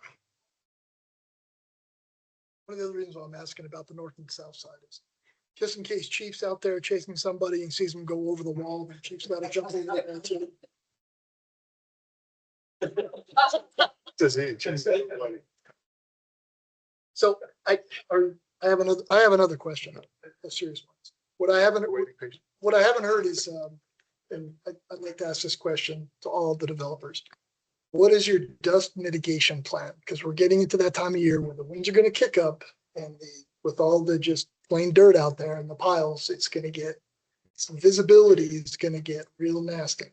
Well, I can tell you there are numerous town, state regulations that we have to follow for dust mitigation, whether that's temporary seating, watering, et cetera. Like those, there are inspectors on site routinely, because we get that question all the time.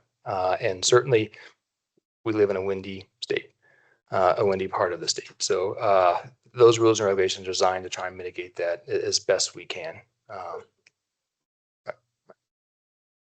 Member Smith is all over that. So I did have a question about traffic, and this is kind of a comment too. So I did notice that between lot 3 and lot 4B that we're still looking at a potential for another 12,000 roughly trips per day. That's concerning because if you split it up between morning and evening, you're talking about another 6,000. That's quite a few cars. However, I am hopeful the more I think about this, because I didn't realize that there was going to be the traffic going north and south on Old Denver is going to come to a stop. I think that is going to do a lot to influence people to either go south or either go north, right? So I don't know if we're gonna have a lot of through traffic there anymore, knowing that those stop signs are there. So that's just kind of a comment. I think that may end up being okay. Yeah, don't start. Well, and I think if I may add that, look at what was approved, right? 18,000. We're already, almost 2,000 less than that, right? Yeah. So even if you're right, even if things got built out for, another 12,000 trips, we're still 20% less or 10% less than what was designed. And that road was designed for 18,000 trips per day. Still, even with the 12,000 cars, I'll take that over 2,000 semis. Right. And there's roadway improvements happening. I mentioned, 2nd Street and Beacon Lite. So slowly but surely those things are beginning to happen. This question might be more for Marcus. The workforce housing, are any of the units going to be legally restricted by income or rent amount? No, everyone obviously will have to qualify, but 100% of our units across the country, our entire portfolio falls between 80 and 120% AMI. So we actually, and the way we're funded and the way we operate, we actually have to answer to that. If we don't rent it in that range, we actually get out of compliance internally with our own investors. Okay. On that, yeah, because I picked up on that too. Yes. We checking any boxes that the state has pushed down on us from the perspective of attainable, affordable, missing middle? These are all names that I have been listening to for 6 years now. And this is the first reading this and hearing it, this is the first I think we've got a development of this kind.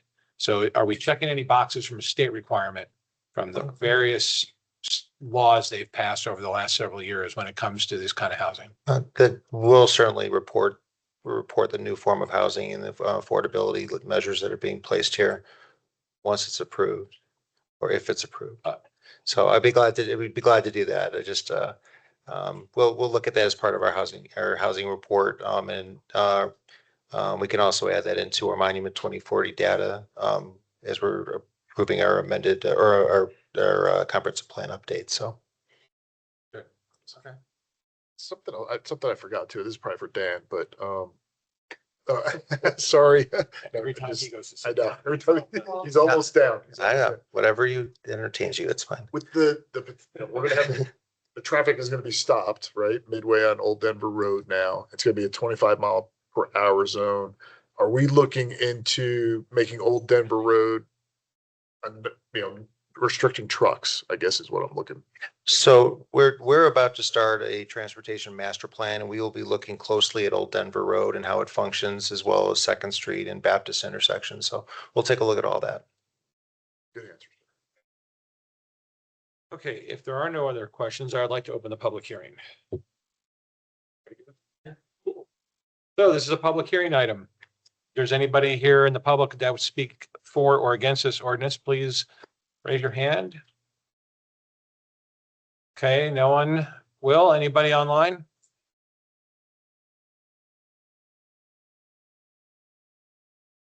There's one in the audience.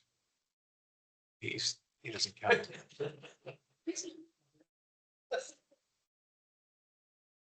Come on up, Brock.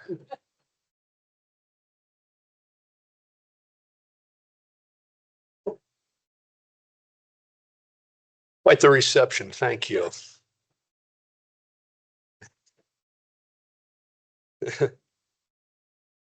My name is Brock Chapman. We are not the applicant tonight, but we are the property owner and the Connexus master plan developer.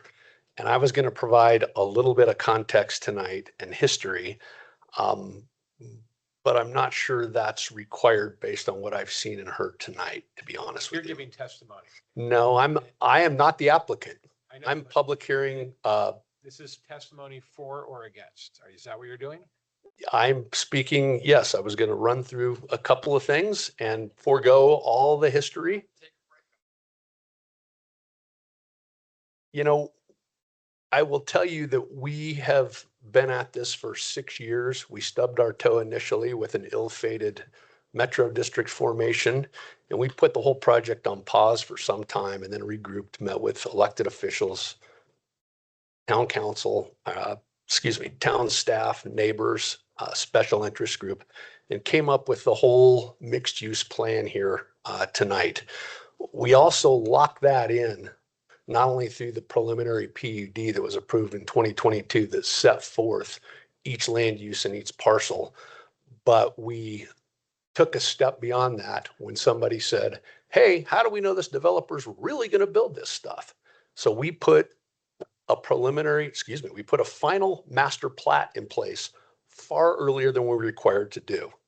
That locked it in, not only the uses, but really the shape of the lots, the size of the lots, the configuration, and importantly, Old Denver Road. So that is what also triggered, under the no good deed goes unpunished category, the need to do a master public improvement agreement, PIA, because we were told, thanks for doing that in advance, but now you got to do a PIA that says how and when you have to develop the whole property, when improvements have to be made, when payments need to be made, and when dedications need to be made. So we went ahead and did that. And as you've seen out there, most of those improvements are either underway or are complete or will be complete very soon. So when we had this parcel through the PUD specifically, there's nothing else it can be. It's zoned for high density residential use and that use only. That was part of the agreement we made with everybody when we came up with this preliminary PUD at the time. So I will jump to the point and thank Hill Point for putting forth a thoughtful, well-designed, well-amenitized plan. We talked to many different multifamily developers before them, and they just didn't meet the standard of what we felt we promised the community or wanted to see at Connexus. So I got to thank the Hill Point team for doing that. I'll repeat, 45 fewer units than is permitted by the PUD, 33-foot lower building heights than is permitted, 475 fewer daily vehicle trips than originally anticipated by the traffic study, 175 more on-site parking spaces than required. They preserve the western view corridors from east to west beautifully and provided that comprehensive package. So I would like to throw our hat in the ring as the mixed use master plan developer that's been at this for 6 years and engaged with the community. And respectfully request that the town council approve this final PUD this evening. It meets all criteria and exceeds the requirements under the PUD. It meets the town of Monument approval criteria that was listed. Staff recommends approval after making detailed findings of fact, and Planning Commission recommended to you to approve this PUD tonight. And I would leave you with this. I would ask that you respectfully ask yourself, when was the last time a final PUD came before you that met not only all the final PUD approval criteria, but also exceeded the minimum requirements of the preliminary PUD to such a large extent, based on what I read earlier? There may be some, but I'll bet there's not many. I thank you for your time and consideration tonight and your ongoing support. Appreciate it. So I would like to piggyback on that a little bit because I was part of that. Public hearing. Well, I thought there was no more. Let me close it first. Go ahead, close it. Is there anybody else who'd like to provide testimony at public hearing? All right. Is there anyone online, Will? No hands raised, Mayor. Okay, we will close the public hearing and bring it back to the council for further comment or discussion. Further comment. So I'd like to piggyback a little bit on what Mr. Chapman said, because I was part of that, Senna was part of that, and Mitch was part of that even. And I'm tired of getting messages about the monkey butt that faces I-25. Which is a fun thing, and people should be happy about that. Because not everybody was here at the time, but most people were. And that site was going to be 1.4, I believe, million square feet of distribution centers and semi trucks. And when that went through the Metro District hearing, Mr. Chapman managed to walk out of there alive, but there was 1,000 people there.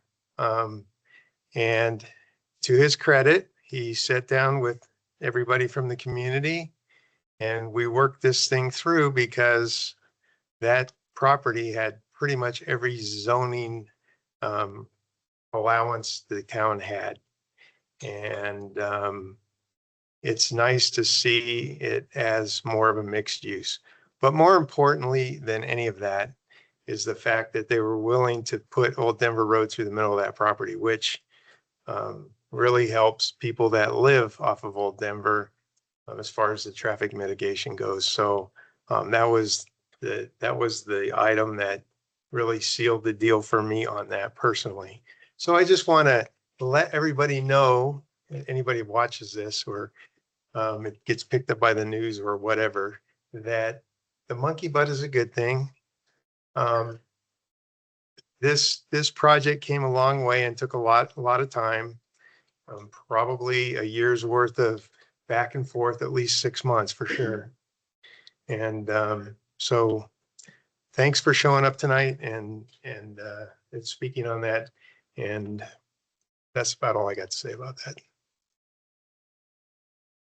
Anybody else? I just want to say thank you too. It took a while, but I think it was a win-win. I really believe that. But thank you. Is this the last time we're going to be seeing you? But I'm not thanking you. A quick comment and then we can proceed. The design's beautiful. I don't think we need more apartments, especially since there's some being built across the way. However, it's better than the alternative. And I feel like it does check most of the boxes, but so yes, it does seem like you guys vetted people and I appreciate that. So thank you. Okay, if that's everybody's comments, then I will Look for a motion. Make a motion to approve ordinance number 22-2026. An ordinance granting approval of the final planned unit development plan for Connexus Lot 1 Filing 2, also known as Hill Point, located along Old Denver Road within the Connexus development. Second. We have a motion and a second.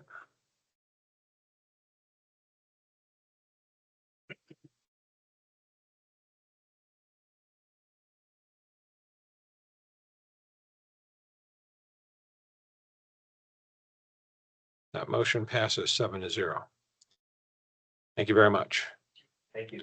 Thank you. Next up, ordinance 19-2026, also continued from August 3rd. This one is our town attorney. Good evening, Mayor and Council. Before you are two potential options for ballot language changes on the use tax we discussed the last meeting. There have been some revisions with Councilmember Fiorito and King participating in those revisions. And so both options have been presented to you.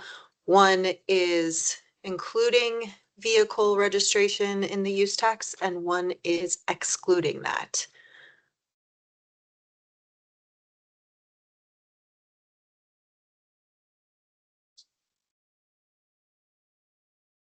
So we have to decide to include or exclude, and then the document, I mean, what am I signing here? Just a signature page, and you will put the appropriate, you'll rewrite the appropriate language. Correct. Yep. So whichever you decide, we will go with that ordinance that's prepared. Okay, this is a public hearing item, correct? Correct. So we need to open this up for the public to also provide input on whether they want to include or not include vehicle language. Correct. Not do anything. But there's three options. There's three options. 1, 2, or none. Right. So there's the option if you don't want to approve the ballot language at all. Oh, okay. Okay, well, we'll open the public hearing item up. If there's anybody who wants to speak to the ballot initiative proposal. Is there anybody here who'd like to speak? Okay, seeing none. Anybody online? I see no hands raised, Mayor. You just say what I think you said. We are not checking social media. Then we will close public hearing, bring it back for council to discuss. Was there a conversation about having verbiage that says revenue from the use tax shall be used for capital projects only?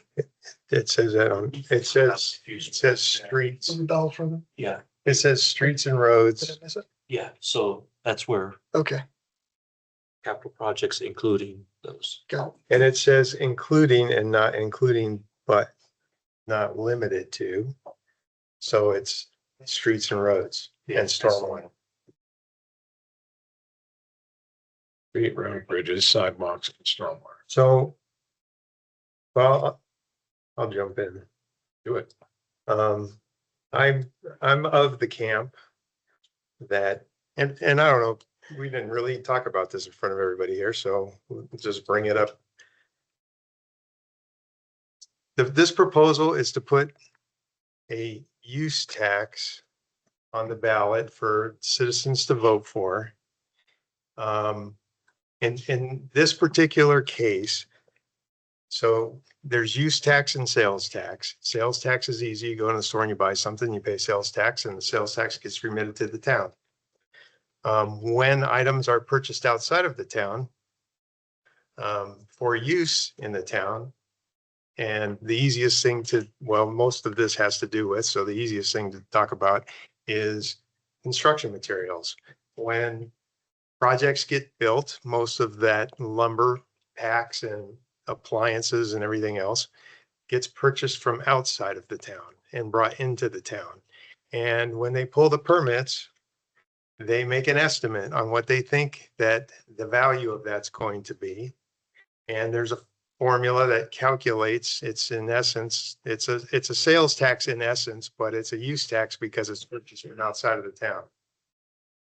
town. Since I believe since 1982, it's been a long time, the use tax rate has been 2%. And the sales tax rate that we have here is 3.5%. So the town is in essence getting shorted on sales tax revenue for large construction projects, anything that requires a building permit.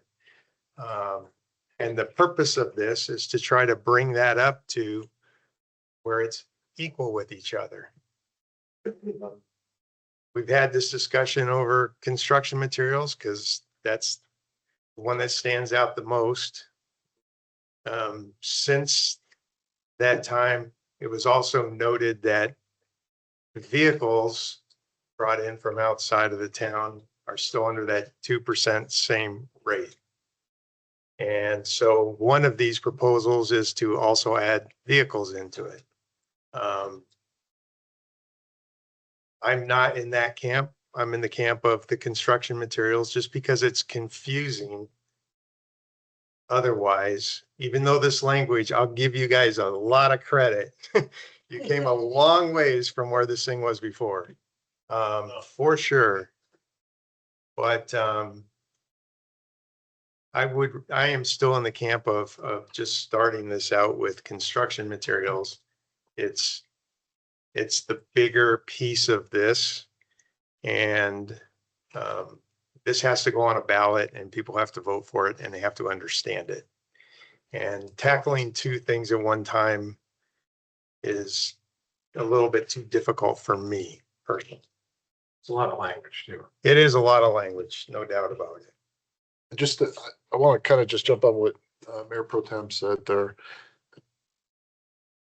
It is taking down two things currently, and it is for clarification too. Currently, we already have a 2% use tax on vehicles. So we do have that right now today.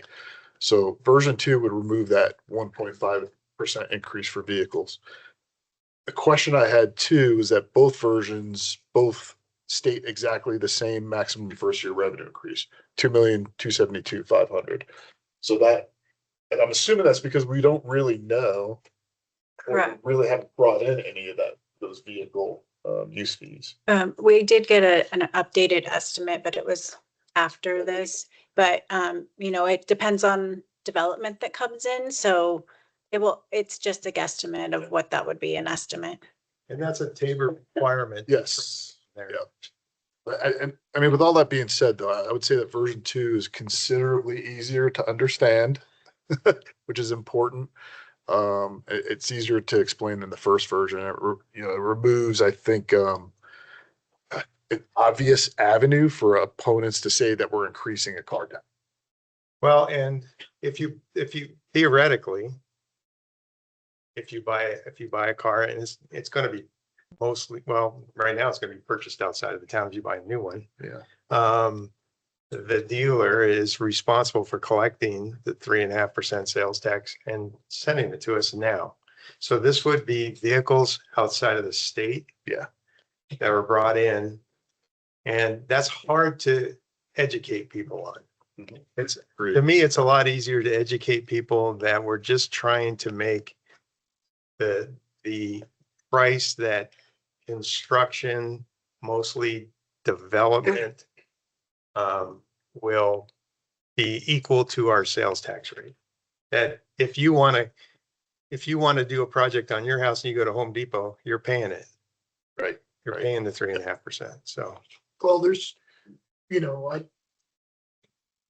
make no mistake.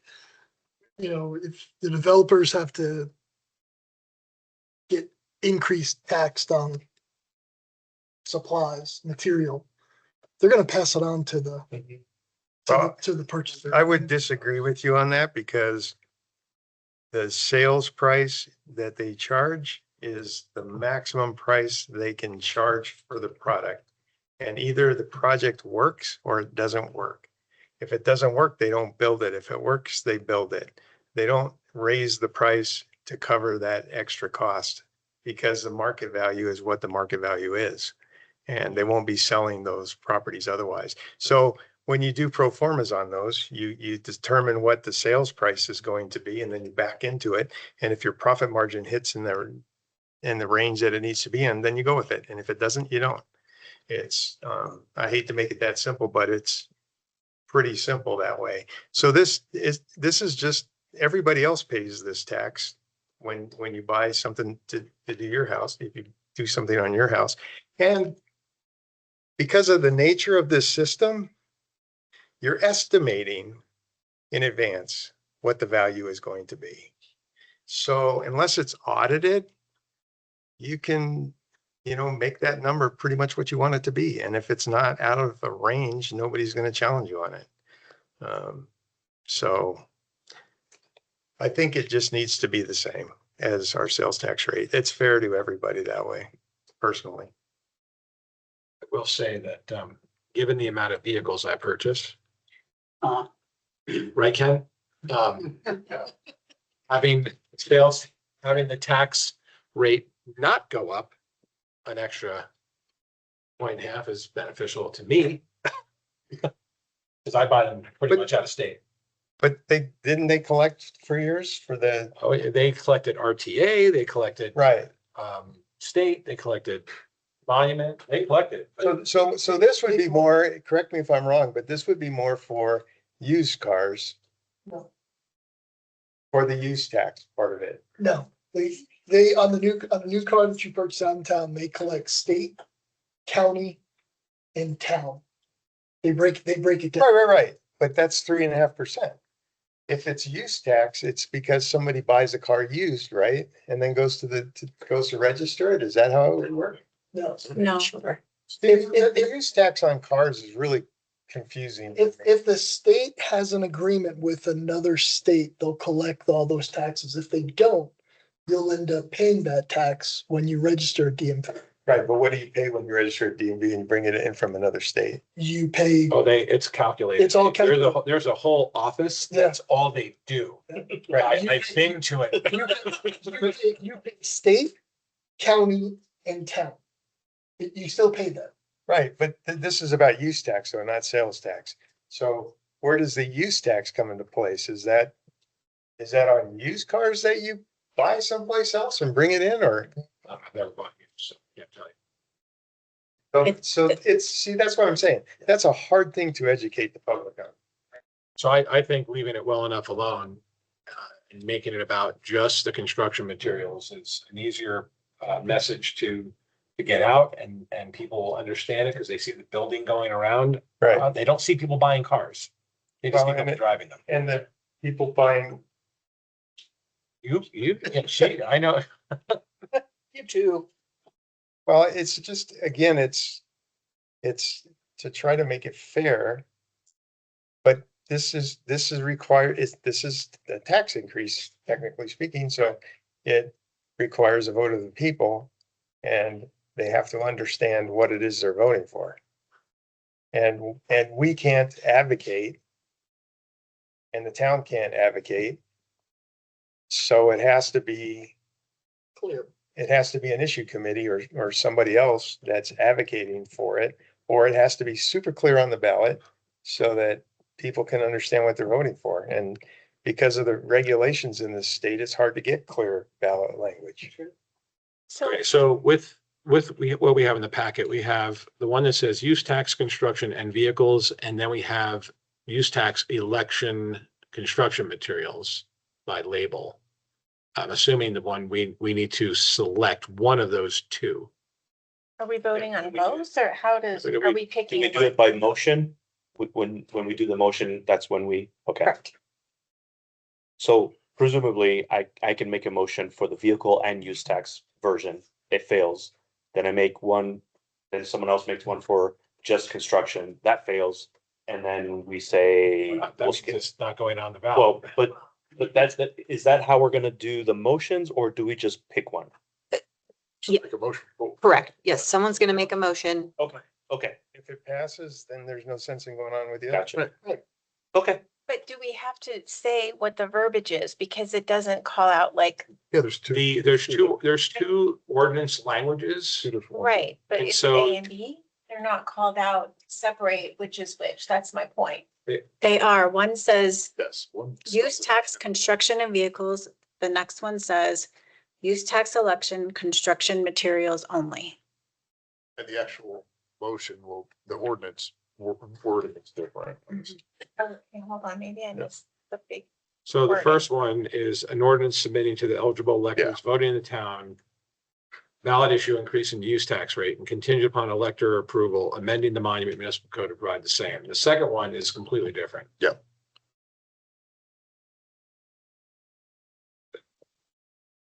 I'm happy to make the motion. I can clarify which one. The second one is the one that's not inclusive of the car. Yes. Yeah. Right, okay, I see that now. Thanks for the clarification. All right.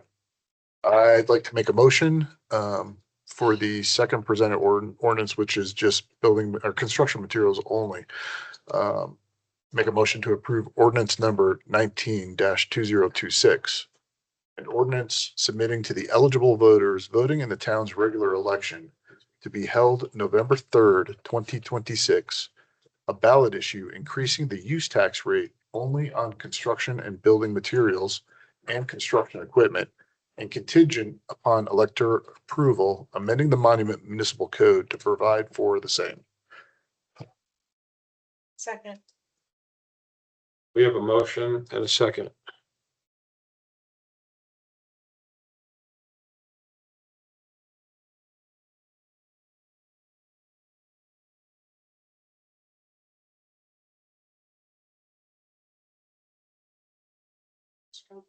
You're good.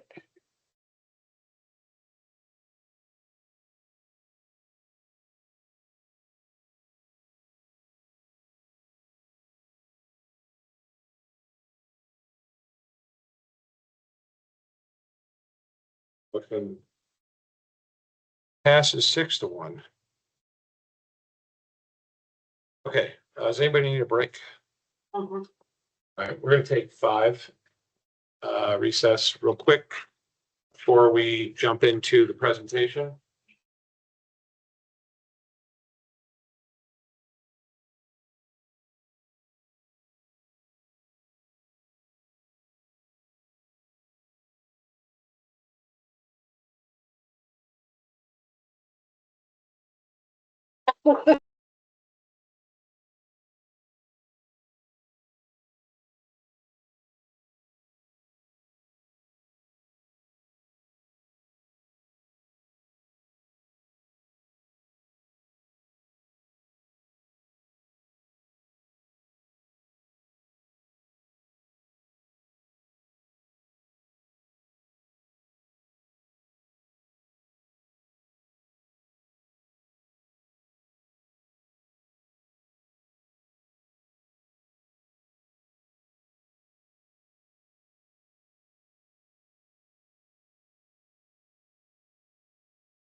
All right, we are back from our recess and we are going to continue on with the next item on our agenda, which is the initial 2027 budget presentation by the head of our finance department, Jennifer Phillips.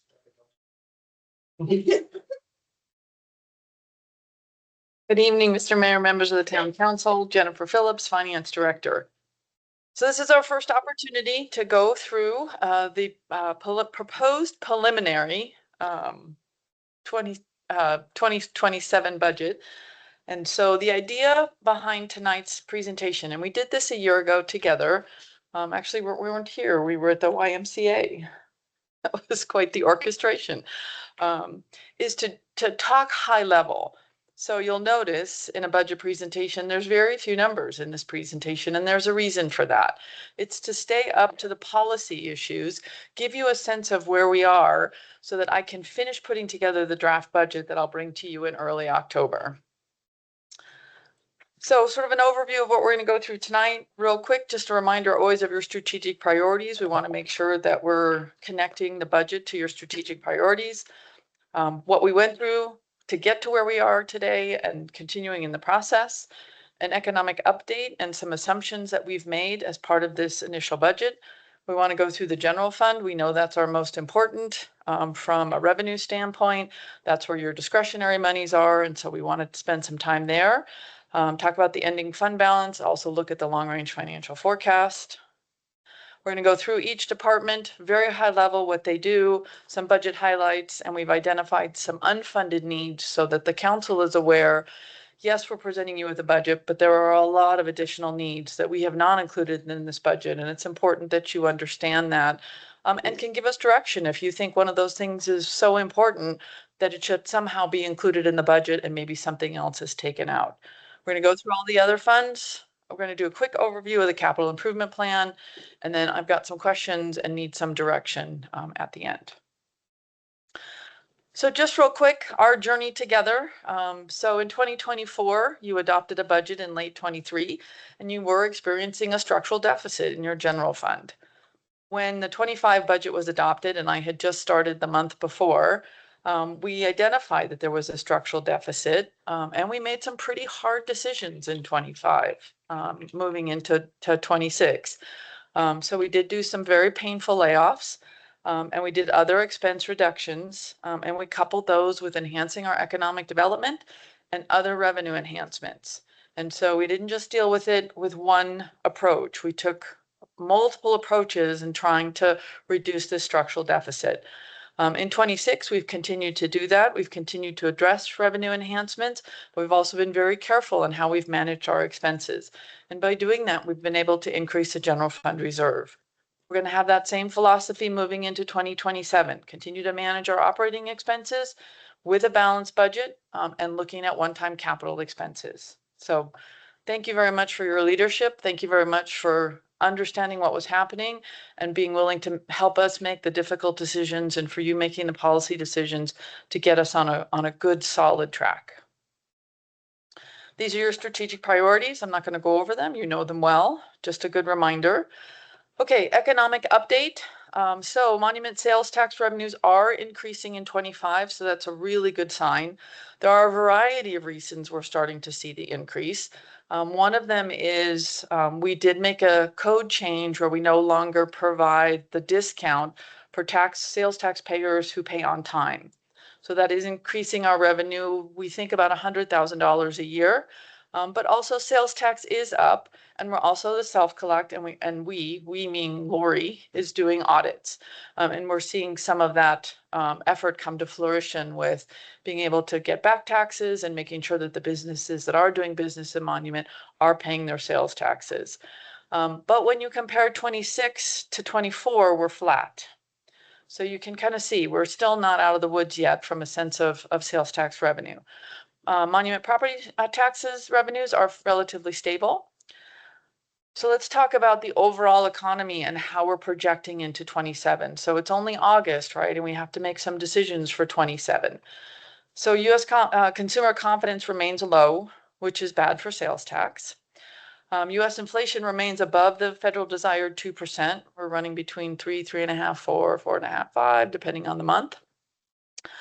US saving rates for consumers nationwide is now below 5% and decreasing. And what that means is the average person has less and less available money to be able to put aside for savings, and they're spending it, which means, again, their confidence, they're feeling that increase in costs, and so they're not able to save. US credit card debt is the highest since 2011. And we're seeing a reduction in US and state grant opportunities. So many years ago, we could count on state and federal grants. We knew they were coming and we knew there would be enough money. And so we could say, oh yes, this, and this. Today, every time we apply for a grant or we talk to an agency about grants, the money is less and the number of applications is more. And so the competition is getting harder. And so we just can't count on a lot of things we used to count on. We need to be able to take care of ourselves and not be able to count on some of the things that were pretty certain in years past. Some budget assumptions. So for 27, we are projecting a 2% sales tax increase. We've also added additional sales tax for the new projected retail sales and the legacy development that will be opening late in 2027. So it's a modest increase. We've added about $200,000 in 2027. We're also projecting a 2% increase in property tax. We should be getting our first assessment coming from the county relatively soon. In the next couple days, we'll be able to give you more specific information when we come to you in early October. There are no fee increases in what I'm presenting to you tonight. The item after this are the proposed fee increases, and we anticipate that would add about $200,000 in additional revenue to the general fund if you pass the fees as presented. The water revenue increases are incorporated into this budget. You passed those a couple weeks ago, so they are incorporated into the water fund budget. Budget assumption for expenses. This is a status quo budget. It is about as status quo as you can get. There are no new positions. There's no new programs. There's no new services. There's no nothing. It's exactly who we are today, which is one of the reasons why this initial budget presentation, there's just a few numbers because we really need to talk about the things we can't do and any desires the council might have, and we would potentially need to find funding for those things. There is currently a 2% salary increase for the organization. We have polled both finance directors and town managers across Colorado, and we're on the low end. We've been finding about 3 to 5% is what other communities are budgeting for their salary increases. We are looking at about a 10% healthcare cost increase. I'll talk about that in a little bit. Again, inflation. So everything that we are purchasing, we also have to take that into consideration. So that's included in the 27 budget. And like many, the town insurance is going up too. And so that's also been incorporated into the expenses into this budget. The budget preparation process, we started in May. Departments submitted their information in June. And so one of the joys of budgeting is it changes every day. And even the day you adopt it, it'll be out of date the next day because that's just how budgeting works. So know that as we're going through this process together, we're still refining numbers and departments are still figuring things out. So even these numbers that I'm presenting tonight, many are already 2 months old, and we're seeing things and recognizing things that might need to be changed. In July, we reviewed these budgets with the town manager and the leadership team. I also did a high-level review with the Citizen Service Levels Advisory Committee. We reviewed the budgets again with the town manager and leadership. I brought a higher level, sort of pared down version again to the Citizen Service Level Advisory Committee last week, and I'm now presenting this proposed preliminary budget to you. These are our funds. We have 10 funds. We've been through these before. I'll be going through each one of them. The general fund is, again, the bulk of our services, but we are adding 2 new funds this year. So we added a police impact fee fund, which is going to be for the impact of growth for capital expenses for the police department. And we also created a water impact fee fund. And that's because we've had the water impact fee. It's just been put into the water fund reserve, and it really should be in a separate fund. And so we've broken that out and put it into a new fund as well. So we now have 12 funds. Okay, some financial policies just for review. These were adopted by you, gosh, it's been about a year and a half now, and you have asked to adopt them every 6 months. You did adopt them again during the mid-year budget process, and you'll have them again as part of the budget in December. So we are trying to bring you a balanced budget, and it's supposed to be funded with ongoing revenues. So operating expenses should not exceed ongoing revenues in the general fund. We are looking at maintaining an operating reserve of above 20%. We're at about 50 right now, but there's lots of questions for you on what you want to potentially might do with those reserves, which is why we have been saving and why we have been upping those reserves. We can't just always bleed down to the 15 or 20%. We have some big ticket items coming and some decisions for you. So this is the emergency reserve. We've talked about this a couple of times. This is not established and it is not funded. Again, this will be something that will be a question at the end of the presentation to be able to use monies out of the general fund unrestricted reserve. Would you like to start putting money towards an emergency reserve? Same thing for the budget stabilization reserve. Would you like to start putting monies aside, create this fund and start putting monies aside? Both of those funds, the monies are still there. And in the event of an emergency or some other decision the council may make, those funds can always be moved out. But it's giving us some sense of having some of those important funds to be able to prepare for unexpected things that may happen in the future. The capital improvement program, we're going to be presenting to you in early October, a very, very detailed capital improvement program. I think you're going to be very pleased with it. I have a couple samples at the end of my presentation to give you an idea, just a sort of sampling of what it's going to look like. Steve put that together, and I think you'll be really impressed when you see it for the first time, its first draft. Capital asset accounting and replacement. So we have a capital asset plan. We put $500,000 in last year from the ARPA monies to get that capital asset plan fully funded at current value of our vehicles today, vehicles and equipment today, not projecting out future value, would be about $1 million that we would have to contribute into that fund to be able to get it where it would be fully funded. So another question that I'll have for you at the end of the presentation. Cash management and investments. This is an area that I need to do a little clarification.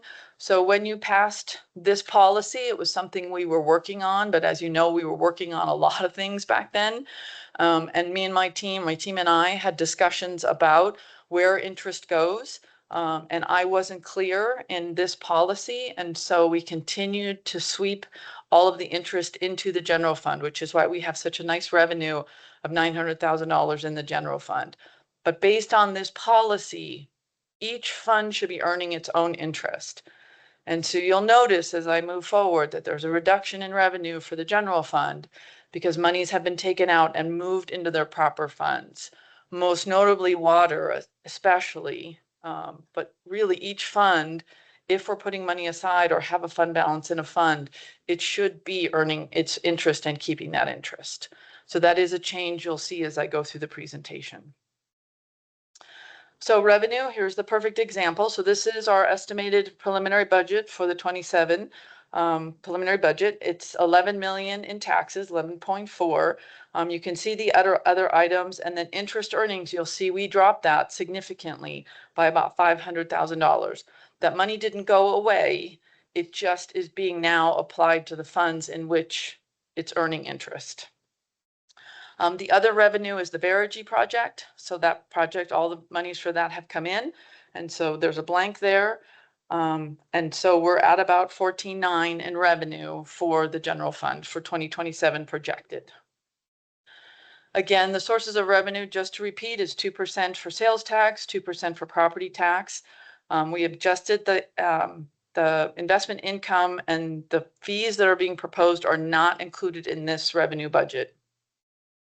So this is how it's broken out. You can see how important the taxes are, and this is mostly sales tax. So you can see why we want to continue economic development and seeking opportunities that's what helps support our organization and the services that we provide to our community. and expenditures. So if you're looking at the operating budget, we're presenting a $14.8 million operating budget, which means we're presenting to you a balanced budget. We do have $772,000 in capital expenses. If you recall, in the 26 budget, we tried very hard to cut any capital that we could. And that's how we balanced. In fact, we didn't balance last year in the budget. We did use a couple $100,000 in reserves last year to balance the budget. This year, we are asking for some additional capital, and it's all been listed in this presentation. And those are things for you to consider. That's not a given. Those are things that we're asking for, and I'm looking for feedback for the council to say, no, this isn't the time. We don't want to purchase that. And then we can remove them from the budget, or there may be things you would prefer to add. So both together, about 15.6 million. Here's how it's broken out. So you can see we're a lot of people. That's what we do. That's how we provide our services, is our people. So the general fund balance, so that's that. We want a minimum of 20% based on your policy. At the end of 2027, we're looking at about 53%. And so those are some opportunities for the council to potentially make some decisions if you would like to have some changes and put some of those funds into some restricted funds. This is a long-range financial forecast. If there's one thing you notice, there's no red. If you recall last year, there was red. We were heading into the red. And so although we are still spending more than we're making based on some assumptions, this is much, much better than we were last year. And again, I appreciate your leadership in that and helping us make very difficult decisions. All right, so let's run through the budgets. I'm not going to read everything. Hopefully you've had a chance to read through them. I'm just giving you basic highlights. If there's things that I think are important, I will bring them to your attention, or please stop me. If I do take a breath, please stop me and I will be happy to answer any questions. So that was town council. Moving on to town administration. One of the positions that we did add into the preliminary budget is moving monies out of professional services into salaries for a town attorney. The town clerk. One of the positions that potentially would be very helpful to us, we're not asking for it, again, there's no new positions in this budget, would be a new permit and licensing specialist. The more businesses that come in, the more things we do. And again, we lost 6 positions last year. And so we are struggling. And this is one of the positions that, again, not asking for, but just letting you know, we're having a hard time. Finance. So these are some of our unfunded needs. One of the things we're asking for is we have a contract with a consultant, and this was agreed to when the council decided to go self-collect. That consultant provides both high-level technical expertise, but also a lot of the groundwork that's necessary and was explained to council when you made the decision to go self-collect. Our request would be that we take a portion of that contract and fill the unfunded position in finance with those monies. So it would be very close to being expense neutral and only having the contract for high level expertise now with the self-collect sales tax consultant. We're also outgrowing our financial management system. Cassell is fine, but we are more complex. We're getting larger, and quite frankly, we're just outgrowing Cassell, and we do need to look at a different system. That is a massive undertaking to change a financial management system. So we're not asking for it. We're just letting you know that's potentially something that's coming. And the other thing is grant applications, to get some professional assistance potentially with grant applications. They're a heavy lift. I gave the grant application, the grant management position to finance, to planning, so they could get a code enforcement person. And so we're basically trying to fill the gap and looking for grants and trying to do that together as a team. And that's another very heavy lift for us. Question. When you look at the financial management system, have you spec'd out any possible systems and the cost? Okay, just. No, not Thank yet. you.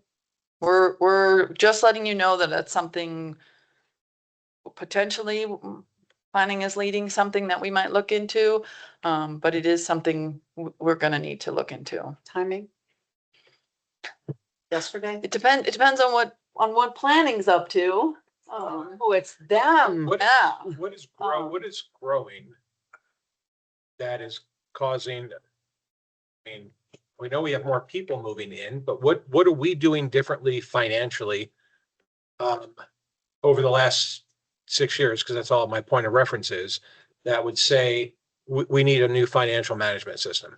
So it's Is there a it's line item that we're going to exceed? it's not it's not how much, it's the complexity of what we have in the system, right? How many accounts, how many funds, how much we're using it, how many reports we're doing. Cassell constantly drops. We do payroll off of it. Software limitations. Yes, there's no grant management. It's awful. There's no requisition management. It's awful. Okay, that's what I was searching for. Got it. So the vendor is not looking to grow up their application, so we need to look for something better. Yep. Okay. Yep.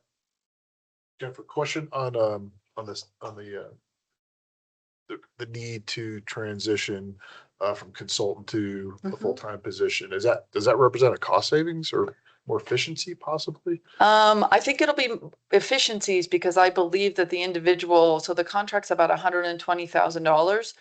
So we'd probably leave maybe 30 or 40 with the consultant, maybe 30, transition the rest into a position. I believe that once that person is trained in that they'll be able to assist with other areas to assist finance. So I think it's a process and efficiency improvement. Yes. Yeah, sounds like a smart way to go. For the court, court has transitioned to the finance department.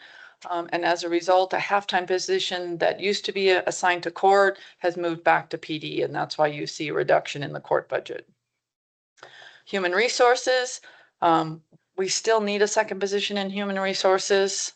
There's so much that's done in there, not only the human resources aspect, but all the risk management, all the insurance, all the healthcare. Emily is a fantastic one-person band, but at some point we are going to come back and ask for that position. One of the exciting things that we're doing is looking at healthcare options. So Emily's done a fantastic job of bringing the staff together for roundtables to discuss various healthcare options. Our final one is this week on Thursday. And so it's been very collaborative. This is one of the things the staff has asked for is better options. The costs are very expensive and we too are trying to manage those costs. And so looking at potential options of how we could do that. And so we may be coming to you, if we all come to agreement, we may be coming to you with an option for a different healthcare provider. This include talking to the one that we had meetings with D38? No, that does not include that this year. That's a significantly different program that we weren't ready to introduce to staff yet.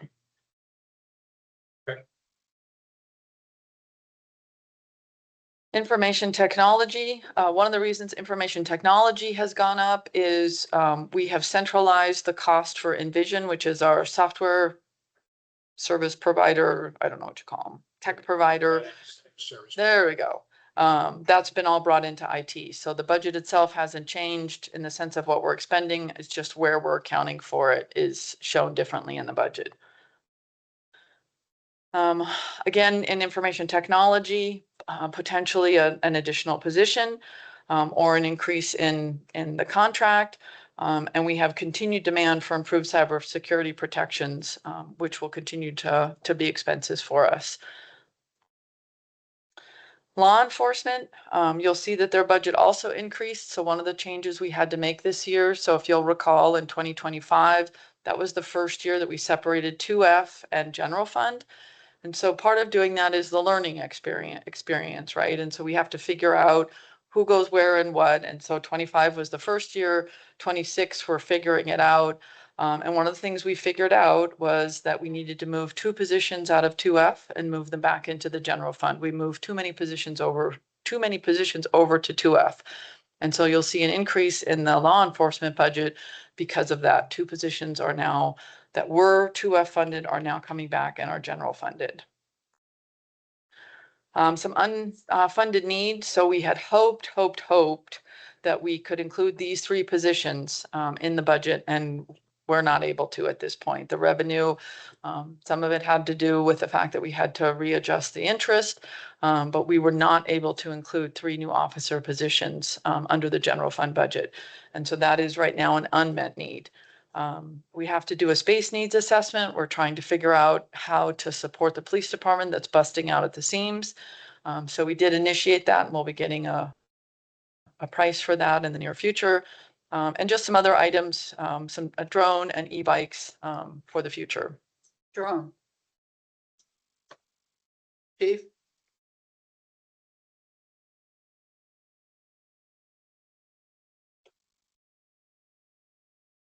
You can come up.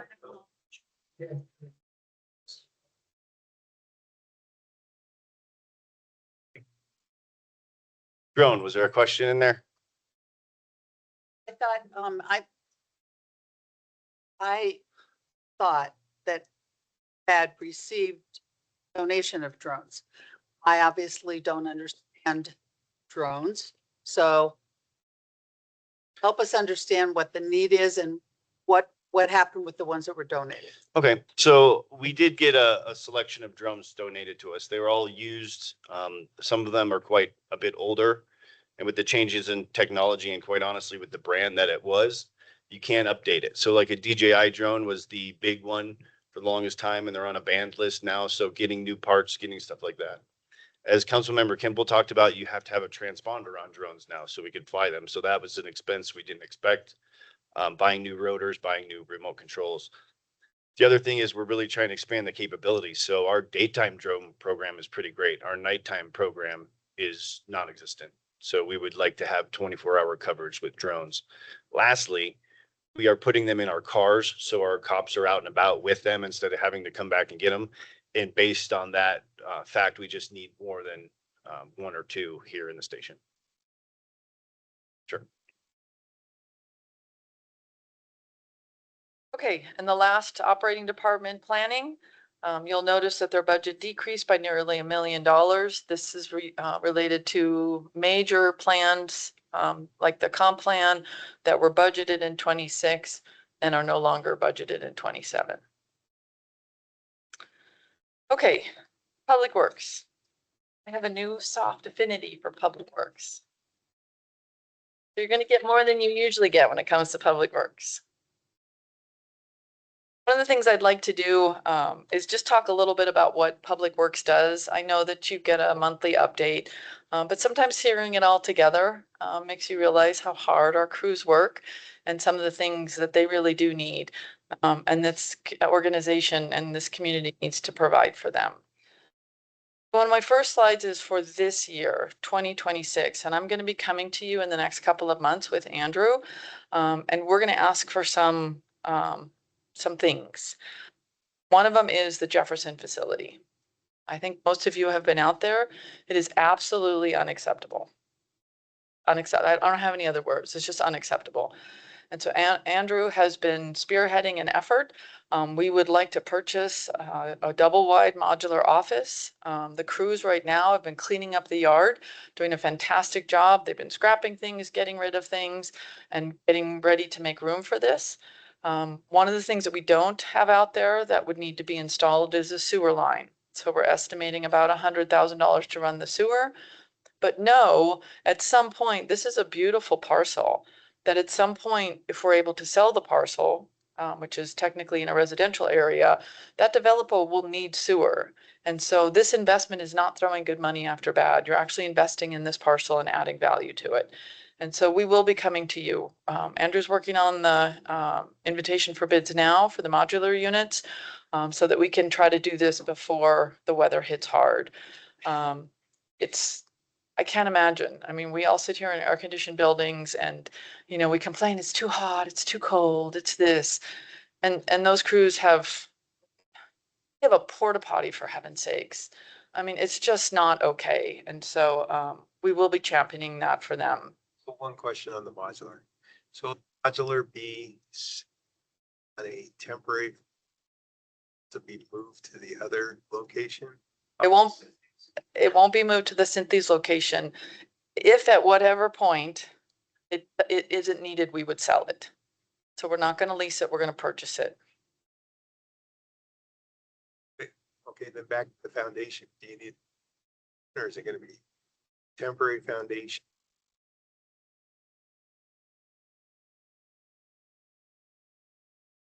It'll be graded and Sure, but you know, you can put a fountain in and set a modular on top of the foundation as well. Set it up on a temporary foundation or.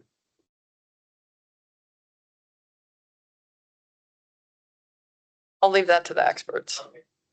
I was just curious. Do you have any thoughts? I mean, yeah, it'll be more of a temporary type of setup. So whenever the time comes that we move it or we decide to sell it, it'll be a lot easier to remove. Thanks. Speaking of Cynthia's, thank you for the transition. So we have purchased the Cynthia's property. There were initial plans looking at how we could use that for temporary material and equipment storage. Based on conversations among us and then with our town engineer, what was originally designed was about $1.2 million. We need to figure out a longer term plan. We have to figure out what we're going to do with the facility. We need to figure a whole lot of facility things we need to figure out. And investing $1.2 million right now doesn't seem to make sense. And so we've pared that down to $600,000. There is $500,000 budgeted in the 2A budget, which is an appropriate use. I will be coming back for most likely another $100,000 to be able to finish that project. It'll be very functional. It'll do exactly the same thing. We're just cutting expenses so that it truly is temporary and we're not investing so much that we can't get out of it if we choose to do something different with that site. There's 8 acres.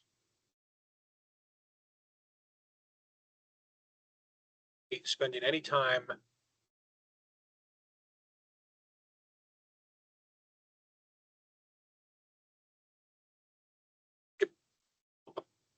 they're partners and they're,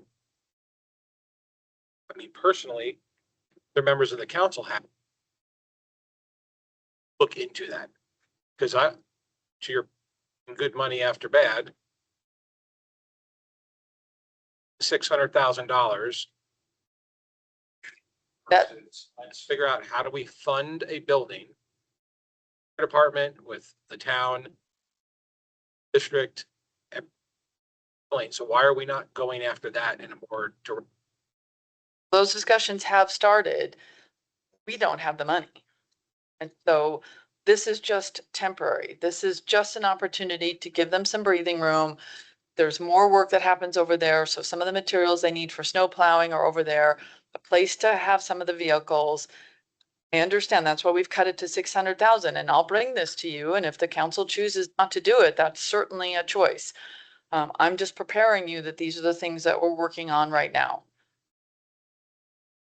To be able to do a joint use facility, quite frankly, is years out.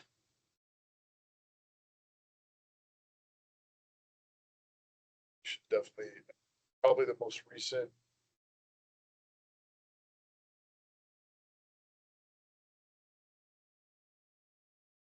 Everybody get a walk around. Go to Andrew, go check out the facility because they need this up. They don't have room. The modulars are a no-brainer to me. I wish we would have done that 2 years ago. Should have done, but. Yeah. So when we come to you with the equipment storage, temporary storage, we can have that discussion and we can give you an update and what we think is a reasonable timeline for some facility, but it's years.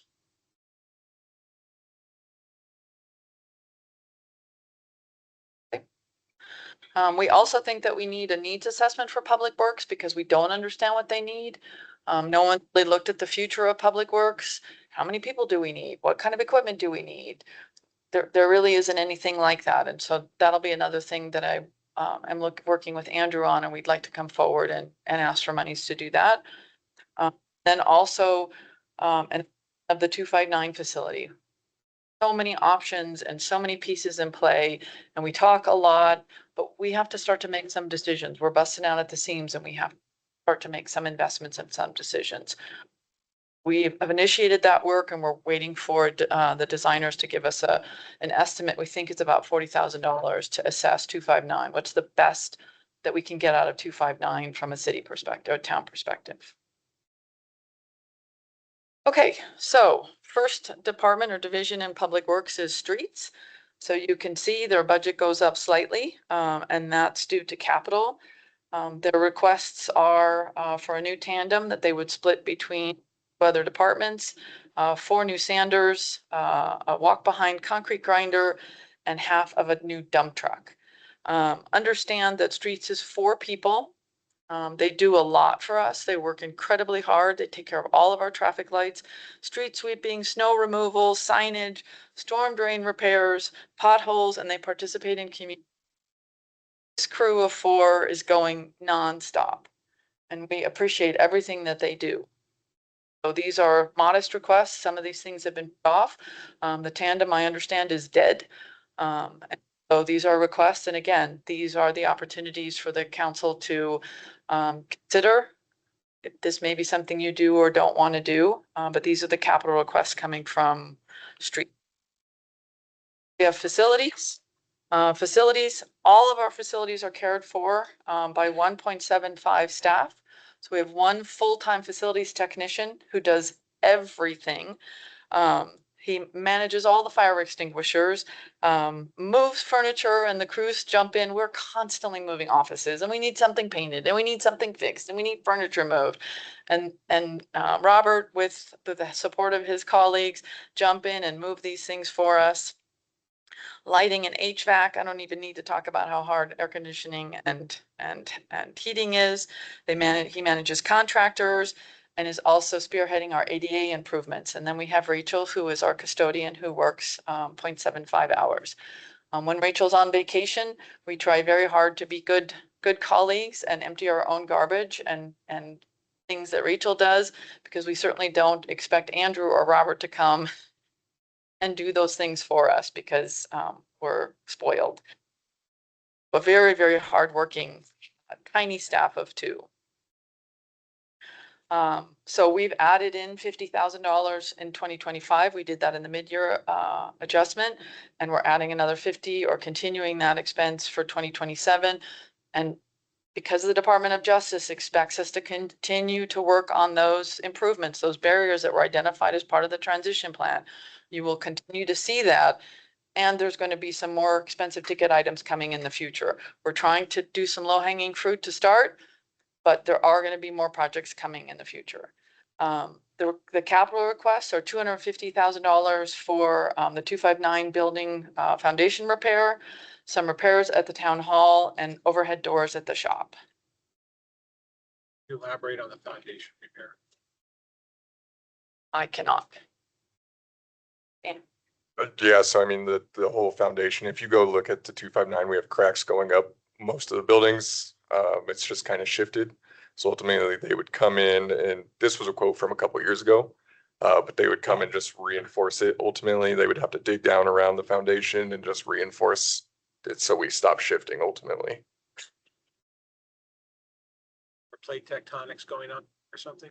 I don't know exactly why it's shifting, but it's also the design of the building. Originally, it was designed to have full doors that on each side, and kind of where it was reinforced along that didn't support where the windows are. So around some of those windows where the garages were supposed to go, you can see where the brick is starting to separate from itself. So it just needs some more strengthening, ultimately. And I mean, the building itself isn't super weight loaded on the roof. That's why we had to change some of our solar plans and stuff like that as well. I can't remember exactly what they planned on doing there. I know the assessment was a couple years ago, so I'd have to revisit exactly what that was, but it's something that we just want to get in the works again before it gets worse. Correct. I'm sorry. No, it's been in the budget requests. I know I put it in there when I was over. It just didn't, we never had the funding to make it. I'm just letting you know, you did know about it. Okay, then moving on to fleet. Fleet, we have 2 mechanics. So a whole staff of 2 to maintain all of the fleet and equipment and fleet vehicles that we have in the town. They do approximately 700 repairs a year between the 2 of them. Andrew was just sharing a story that years ago, and for those of us who worked on our cars, we remember changing a set of brakes, like an hour. Not bad, right? In our garages, change the thing, right?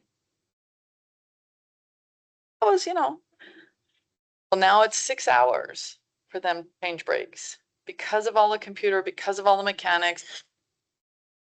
Everything is just, they're mechanics and computer operators now, and all the new programs they have to learn and all of those things. And we haven't increased staff for years and years.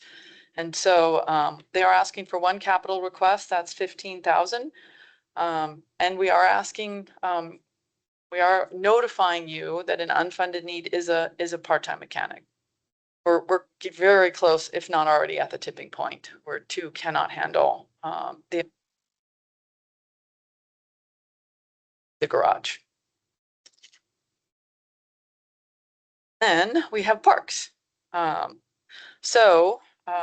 Parks has gone up all because of capital.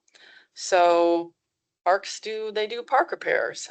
They do snow removal. They do restroom maintenance and repairs. Sadly, the restrooms at the lake are repeatedly vandalized and things are broken. And they're in there fixing those things, and things break at the parks and are vandalized. It's very frustrating. There you go. Playground equipment breaks and needs to be repaired. They plant trees, they do weeding, again, fixing things that are broken, picking up trash, and they are big participators in our community events. Really all of Public Works, Fleet does as well. So we appreciate everything they do. There's only 4 of them, and for over 6 months, maybe longer, one of those positions has been vacant. And so it's been 3, and we did authorize 1 seasonal this year, which was taken out of the budget, but to support them, because 3 is unacceptable, we thankfully did have 1 returning seasonal that could be really helpful through the summer. And we have not budgeted for the seasonals again in 27. So you can see their capital requests. This is the other department along with water for the tandem truck, a compact tractor, a pavilion at Monument Lake, and then $30,000 in other capital, and I put the list down. One of the things that is an unfunded need that we would like to ask for is to take money from the Conservation Trust Fund and fund the landscape maintenance in 27. The best we could, didn't go great. So we all tried weeding and all trying to do the best we can, but we do need some additional assistance, and there is monies available in the Conservation Trust Fund, and we'll see that request coming forward when we bring you the draft budget. Is there any at the bathroom on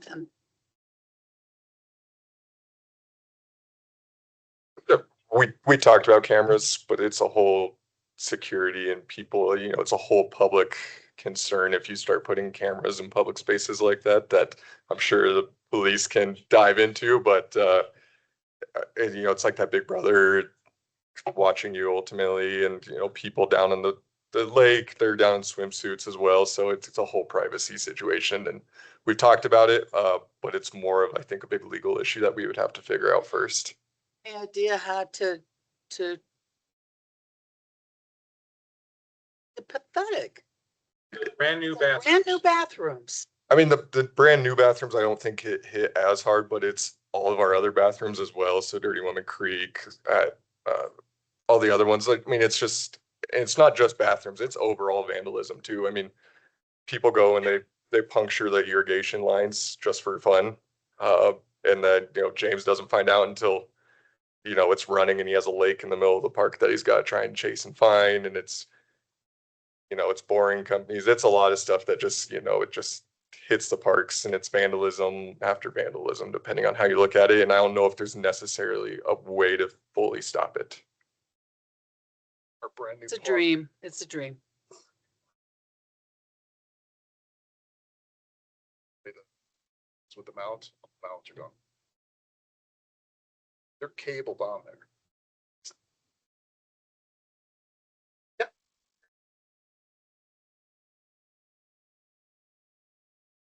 Positive note. Um, For all the folks at home listening and complaining about the tax, no. Have community pride. I would like to compliment John and Andrew on their training of the crews. One of the easy things to do is complain and just say you need more people. But they really are very collaborative, and there's been a lot of cross training so that the crews can jump in and help each other when something happens, when they need more support. And so I really appreciate both of them and their collaboration in doing that. Okay, we're going to get into funds. Jackson Creek Parkway, here's a quick update. We are complete at 90% design for the northbound lanes only.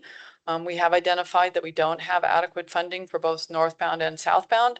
And so we redesigned to just do the northbound lanes where we do have adequate funding available from all the grants and the local monies that have been set aside. We're currently working on utility relocations and right-of-way acquisitions, and the goal is to issue the bid for construction in October with a completion in spring 2028. We do need to identify another $7 million for the southbound lanes. Anything?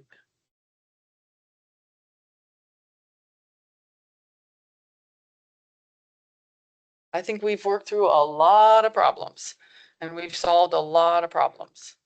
So we are full steam ahead.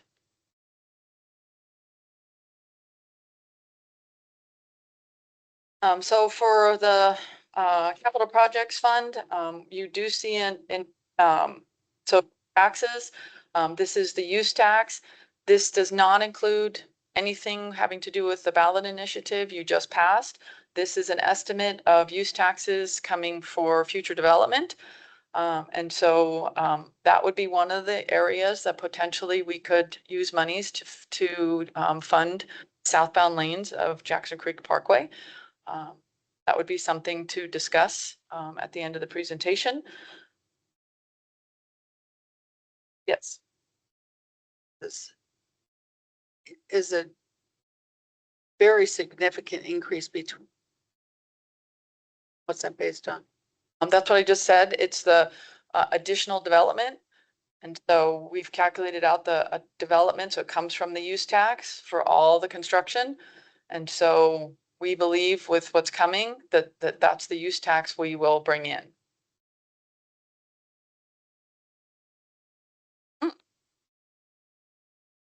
So the expense is Jackson Creek Parkway.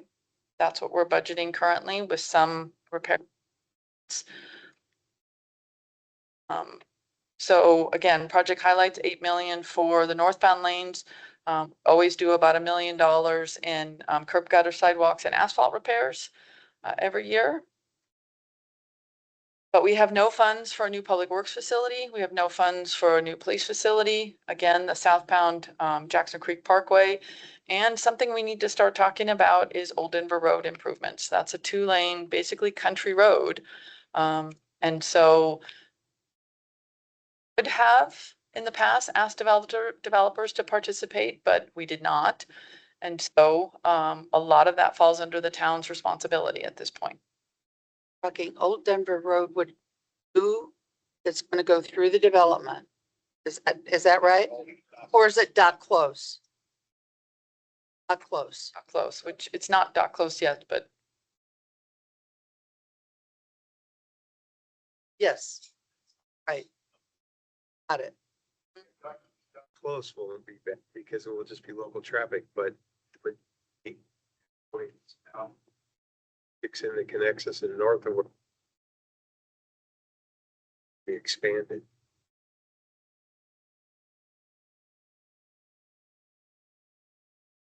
as you approach Baptist.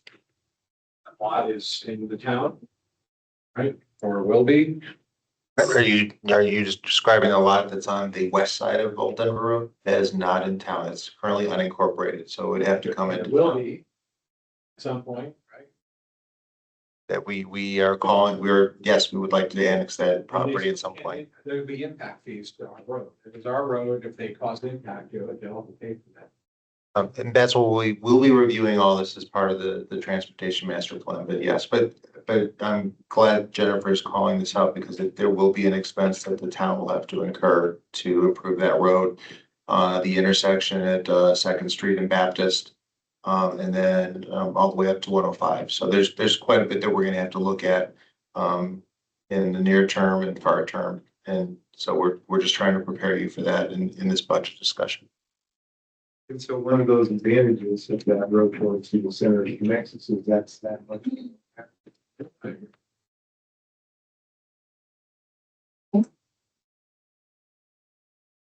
So the fund balance at the end, projected at the end of $27 million. So again, and potentially fund the southbound lanes of Jackson Creek Parkway. Traffic impact fee revenue. So again, this is another positive from development that we anticipate receiving traffic impact fees. And right now, we don't really spend a lot in traffic impact fees. And so we could have a reserve of about 2.7 million at the end of 27. So again, new to potentially consider for the southbound lanes of Jackson Creek Parkway.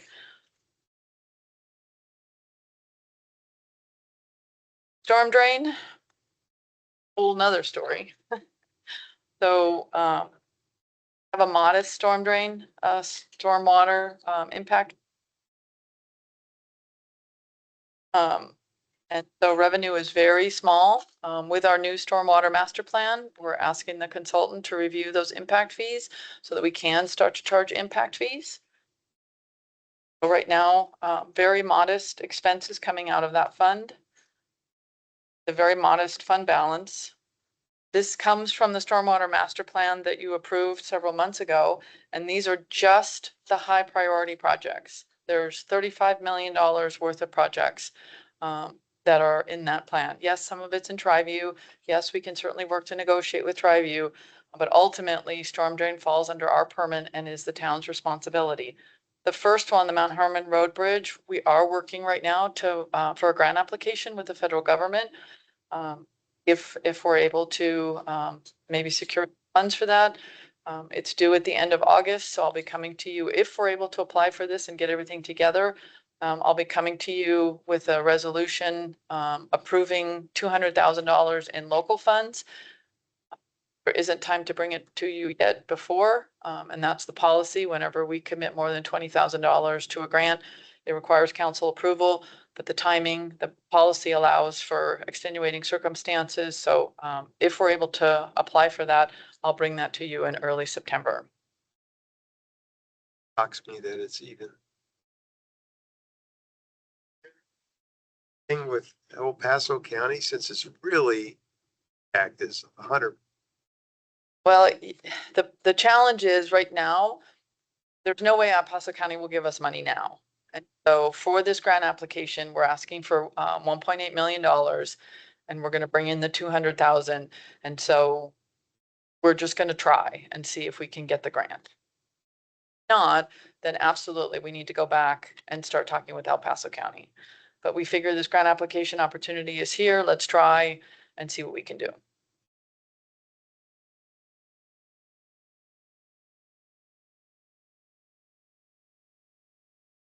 So this high priority project list, none of these projects are funded in the 2020. Conservation Trust Fund revenues, relatively modest, designated for parks and open space. This would be the area that we would ask for some additional funding for a landscape tech for the position or seasonal position to support the landscaping downtown. And it has a modest fund balance at the end of 2027. Economic development, again, very modest, designated for economic development. modest fund balance at the end, park impact fees. This is something that we have to, the park through the impact fee study, that we don't have a park plan, and so we're not able to charge for park impact fees. So we have very, very low income coming in. We see a high expense because this is heart of monument. And so these are the anticipated revenues from the revenues coming in from, we have money set aside, and then from Kiwanis. We have nothing planned in 2027. The very low fund balance at the end. Okay, getting into police. So this is 2F. So we're anticipating revenue slightly up, just like with the sales tax for the general fund, about 2%, with some investment earnings. And then you can see expenses are very close to matching the revenue. And a modest fund balance at the end. Police impact fees. So this is new. So through our impact fee study, we've been able to increase this. So we're expecting a nice income into the police impact fee fund. Chief's already spending it. So these are vehicles. This is very helpful. So this is why the impact fee study is so important, and that we have the opportunity that growth helps pay for the cost of growth within our organization. And we get to water. So the water fund. So there's a lot going on in water right now. Just for a quick overview, we have the Beacon Lite project, the $2 million gallon tank. We're working on water rights and exploring reuse systems. And there's a lot of collaboration and partnerships that we're starting to explore. So this is a very complicated and exciting area for water. It's not just about water operations anymore. So a lot going on in water. So you can see user fees and charges. As I mentioned, this includes the rate increases that you passed. What you're seeing in the transfer, that 2.73 is the bond payment. So we did that bond in 2020. So we've got another good 14 years to go and making that payment. So that money comes out of the 2A fund and is transferred into the water fund to make the payment. And for expenses, it's pretty much status quo. We have reduced the capital outlay a bit to watch our expenses. And then some highlights. So valve and pipeline replacements, booster station upgrade, their portion of the tandem truck, and pressure relief valve rebuilds, and then what? I know. And I was looking for my notes, and then my little Rolodex went, and then interconnect for the 2 million gallon tank. Unfunded needs for the water system. So we have two IT systems for the water system. There would be an opportunity for us to merge those two and have only one. What it would do would provide more opportunity to manage the system, especially if there was some sort of a hack. We would be able to control the system better through combining those two. Cybersecurity, as I'm sure you've read across the United States, hacks into the water system. So I met with Will and John, and we certainly have protections, but we want to continue to watch that. Again, water reuse projects, water collaborations, and we're working on a water master plan right now, which is going to identify, I believe, more expenses for the water fund. And so we'll come back to you next year with revised rates to incorporate some of those projects over the next 5 years. We haven't done a master plan in, I think, a good 10. So the ending fund balance. So here is the 10 million that we moved out of water impact fee. We put it in the water impact fee fund. So we didn't spend it. It's just sitting in a different fund. And the water system will have about $9 million at the end projected of 2027. 2A, which is the water and vertical infrastructure fund. You can see going up slightly, again, 2% increase. There are no salaries and wages. This is only for capital expenses. So you can see some changes. We've tried to manage the amount of projects coming out of this. You can also see the bond payment.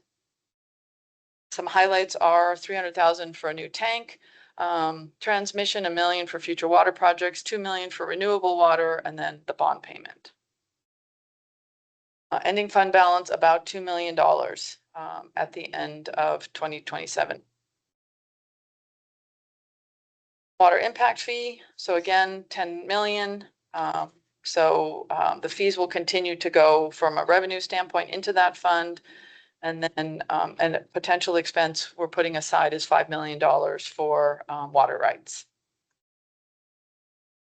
So at the end, if that expense were to happen at the end, the restricted reserve would be 5.6 million. So here's your total for the 2027 budget. The revenues are 32.65 million for all 12 funds. Expenses are 34.64 million. This means that we are using reserves, as I've pointed out, for a variety of things. So our expenses are slightly higher than our revenues. And for the capital improvement plan, we're going to dazzle you in early October with a full draft plan.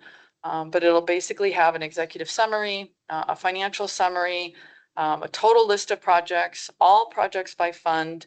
And this will be a document that we hopefully actively use in the organization. So we have a better understanding of what projects are coming. This is your capital improvement plan. There's 144 projects at about $99 million. We gotta raise taxes. So this is, you'll see a lot of maps in the CIP. And so these are the maps that show where all these projects are. And then what you'll see is every project is going to have its own page, and it's going to show you the amount of the project. It's going to show you where funds could potentially or are coming from, a map of where that work is going to happen, and a description of the work. So this document is about 180 pages long.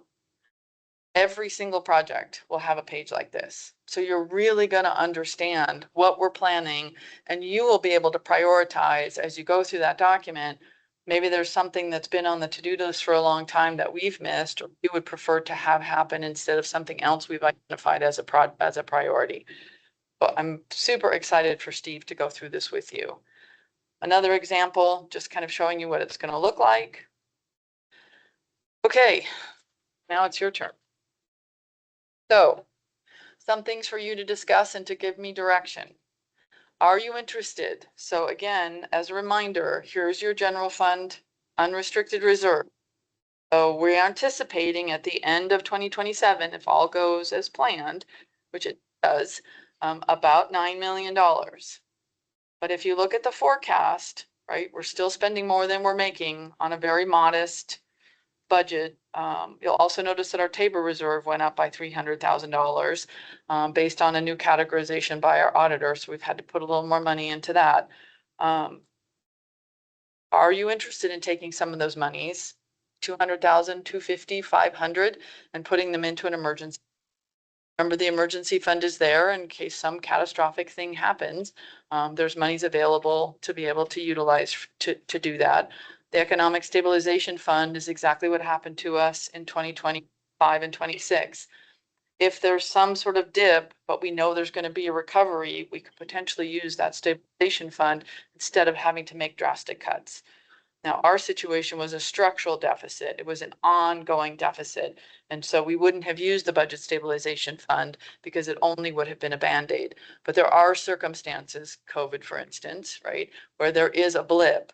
So that would be monies for that. So again, you could look at putting 200, 250 aside. Are there any storm drain projects? Do you want us to prioritize one or two? And you would consider funding those so we could start to work on that list. Are you interested in directing the traffic impact feeds towards Jackson Creek southbound lanes, and we start to restrict some monies, and there's very few grants. We'll continue to look, but I'm not super optimistic. Another question for you is, for every 1% increase in employee compensation, the cost is $100,000. That's salary and benefit. Are you interested in identifying additional either reductions in what we propose to you to increase the employee compensation from 2% or 2% to 4%, and funding the additional police officers. What is your priority with that? How would you like to do that? Would you like us to come back with some solutions? Would you like us to remove some things so that those positions can be funded? You have other priorities that we haven't taken into consideration that we should as we prepare the draft budget for you in October.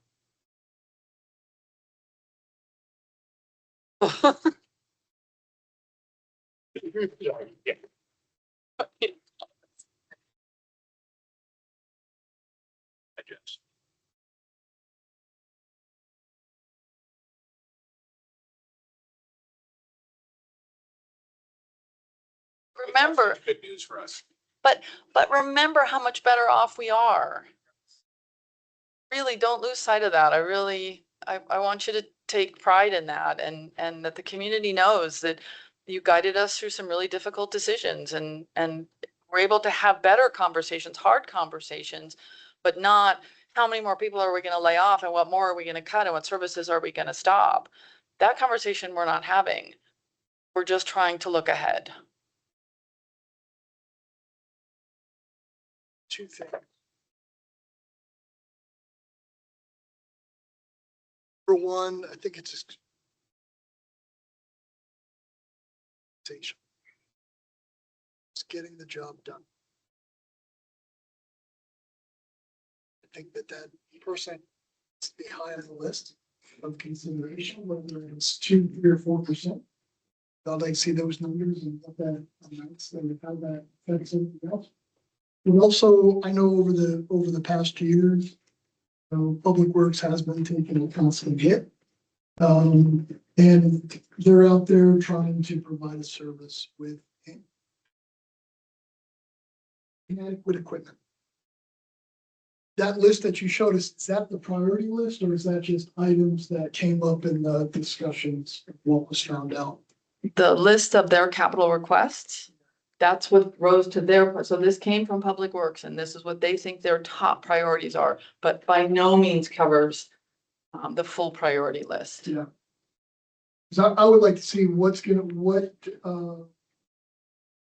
I think it's important to get some of those things. But what's going to get the most bang for the buck of providing services out on the areas that they're doing work on.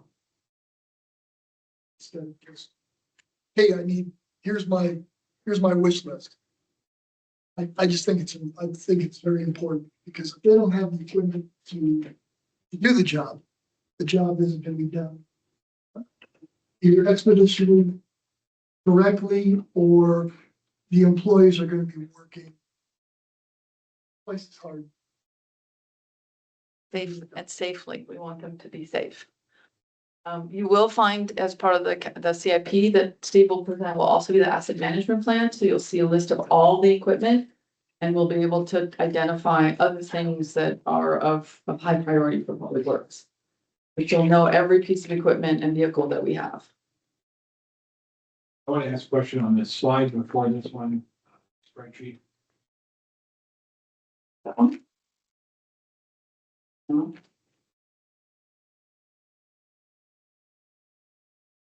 Oh, but you had it. That one. Was the last one with the green and red. Yeah, that's what I have. It's the thing. It's a list. Oh, I'm sorry. Out there. Yes. The 2026 budget, the minimum percent required equals 20%. That's our reserve. Right. And you're saying our reserve is currently at 64. But that's what we're anticipating at the end of 26. So these are all guesstimates going forward, obviously. Yes. So just a general statement. I am fine with us maintaining the 20% reserve. And you figure out your priorities over the 20% that we have, so long as we are not going below to balance the budget. I don't want us going into reserve to balance the budget again. It's a bad look. So if you think we're gonna be 64%, which is 44% higher than the 20 required, then take that money and prioritize it amongst yourselves and give us suggestions on what's the most critical. I know we need, There's an emergency portion of this reserve, but we don't have an emergency. I understand that. And we have set priorities on what they should do with the money, and we should be. That'll be part of that 40, that'd be part of that over 20% in some form. Oh, and it will just equal the 44%. Well, I'm just saying there Yes. needs to be, you know, Jennifer's educated us on this as far as having an emergency reserve that we don't have. So we can't just take this down to 20% and not have. No, right, I just, if part of that goes into the emergency, then fine. Yeah, right, that's what I'm getting at. Remember that any monies that we use out of the reserve can only be one-time monies. So we're barely balanced. There's about $100,000 surplus extra in revenue right now over expenses. Anything that is ongoing, staff salaries, a service, a new position, has to be funded with ongoing revenues. So we will absolutely put a list together for you, but they will be putting monies aside in funds and capital projects and equipment and things like that. And my recommendation would be 25. Give yourself a little bit of. I think from a budget perspective, I think it would help if we establish priorities. In the sense of, so for example, I would like to see us prioritize staff compensation first. And Love to see 4, but maybe the difference. We have what I would consider a dream team right now, and I want to be able to retain what we have. And so as a council, I think we should prioritize staff compensation and then decide, you know, number 2, number 3, number 4, et cetera. And then same with capital improvements, prior to give the staff something to sink their teeth in, where okay, here's some ideas that council has given us. I don't know how the rest of the council feels, but I think we should kind of establish. I would say do that over hiring additional staff if that's the Yes. difference of what we have to do, even though chief back there was shooting one of his new guns. But you know, I mean, somehow balance that. Because there's only so much money to work with, and we have to figure out where it best goes. And a lot of that, as everybody said up here, needs to kind of come from you because you're in the middle of it. And I think we all want to try to help you look direction too. So how about we say staff compensation number new.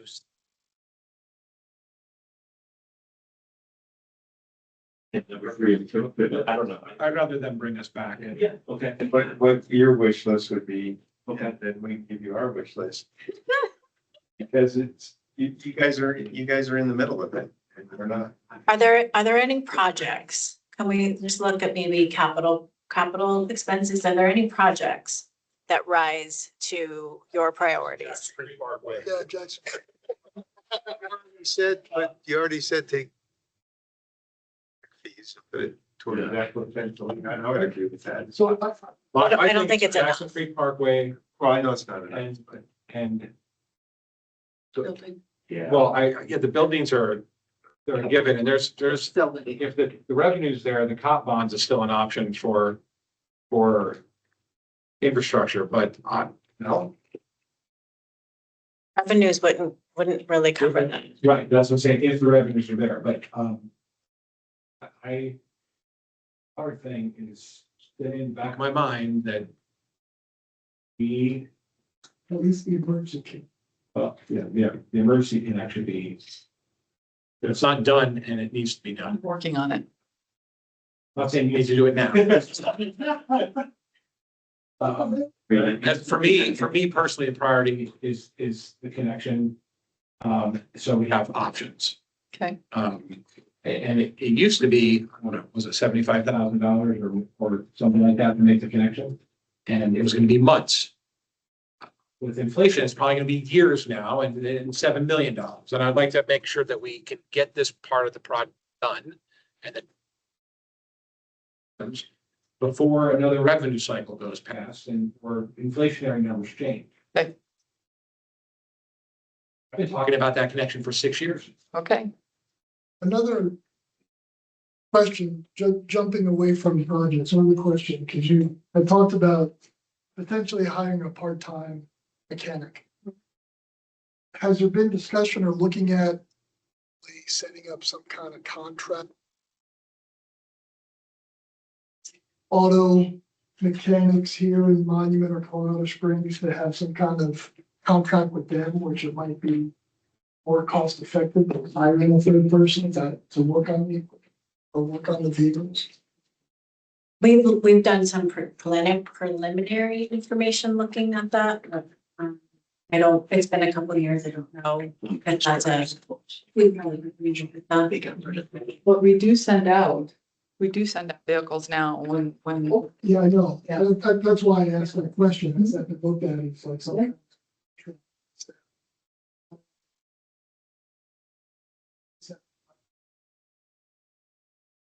We'll tell you just to prepare you that any changes in the ongoing are going to require cuts.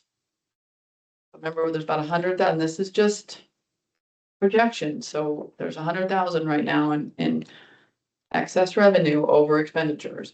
And so if we are looking to fund some police positions, we will come to you with recommended reductions. So don't be surprised. That's what you're saying. Is Dan won't get his popcorn machine. That's right. It's already cut. I think, like, so I think we do and market to 3.5%, and then I think that work without the material accelerating the reserve decline. You have to have the police officers. I know last year, chief lost, we lost a couple guys here and there, and that seriously affects the right. So. Windows funny. So, I mean, that creates a huge burden on the rest of the department. Shift wise, they don't have enough guys to cover shifts, and then that's overtime, that costs more money, so. Totally, and then, but do we also look at, instead of 3, do you get 1? Or 2, yeah, that's, exactly. Or 2.5. 2.5, right? Yeah, sure. It's, recruiting, training, overtime, overload on the other employees, that stuff far outweighs a lot of the costs up front if we budget for it. So I think those should be the main priorities, and I think look at capital stuff. And if we don't do that, then we're at risk. Losing more people. Yeah, you guys spent a lot of time getting salaries caught up before I arrived here, right? And we'll reach that, right? That took a lot of work too, so it's important to keep that. Salaries are never gonna go down. No. So but we want fall back too, very well fall. Yeah, but we also have projects that have been put on the back burner and equipment that's been put down on the back burner for a really long time. We have foundation issues, we have. Don't think about the one-time projects and salaries in the same bucket. Think of them as 2 different buckets. You can't address those capital projects without employees, without good employees that are trained. Same with the police department, they can't grow. Buy an extra car for a guy and there's no one to drive it, it doesn't really help. So, you need to have enough people first, and you gotta take care of them first. It's all about the people. It's time to get. Still trying to get everything. Council meeting. There's a few more money. I have what I need. Good. Okay, we'll move on. Thank you, Jennifer. Thank you. Thank you. My pleasure. That's all. All right, we'll move on to resolution. Oh, is she going on to something new? It's got to be. Oh, Okay. you're not. She's not. Okay.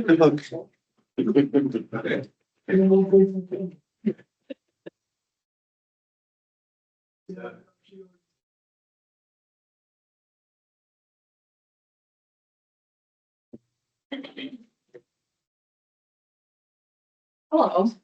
This is how we're gonna get. This is good enough for resolution. Yes. That's what I was getting.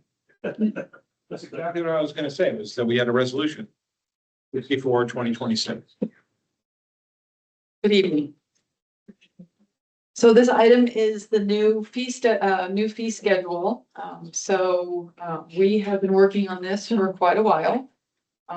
So the overview of this is we contracted with a consultant to conduct a detailed study to identify the total cost of services.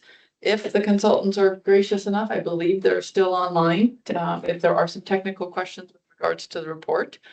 The purpose of the study was to better understand our true costs of providing services, which is known as fully burdened rates. This study provides the council with the necessary data to make the policy decisions on setting appropriate fees. Remember that local governments cannot make a profit. We can only charge the fully burdened cost of a service. I initially brought this to you on June 1st. I brought it to you with the fully burdened rates and you gave me feedback. And so I've taken that feedback and I'm presenting to you amended fee schedule for your approval. The goal of the study was to develop a rationale for the basis of setting fees, identify if the town should subsidize any fees. We had conversations about that. Ensure the fees are in compliance with state law, develop an updatable and comprehensive fee schedule. So we own this fee schedule now, and so we're able to go through and make the updates.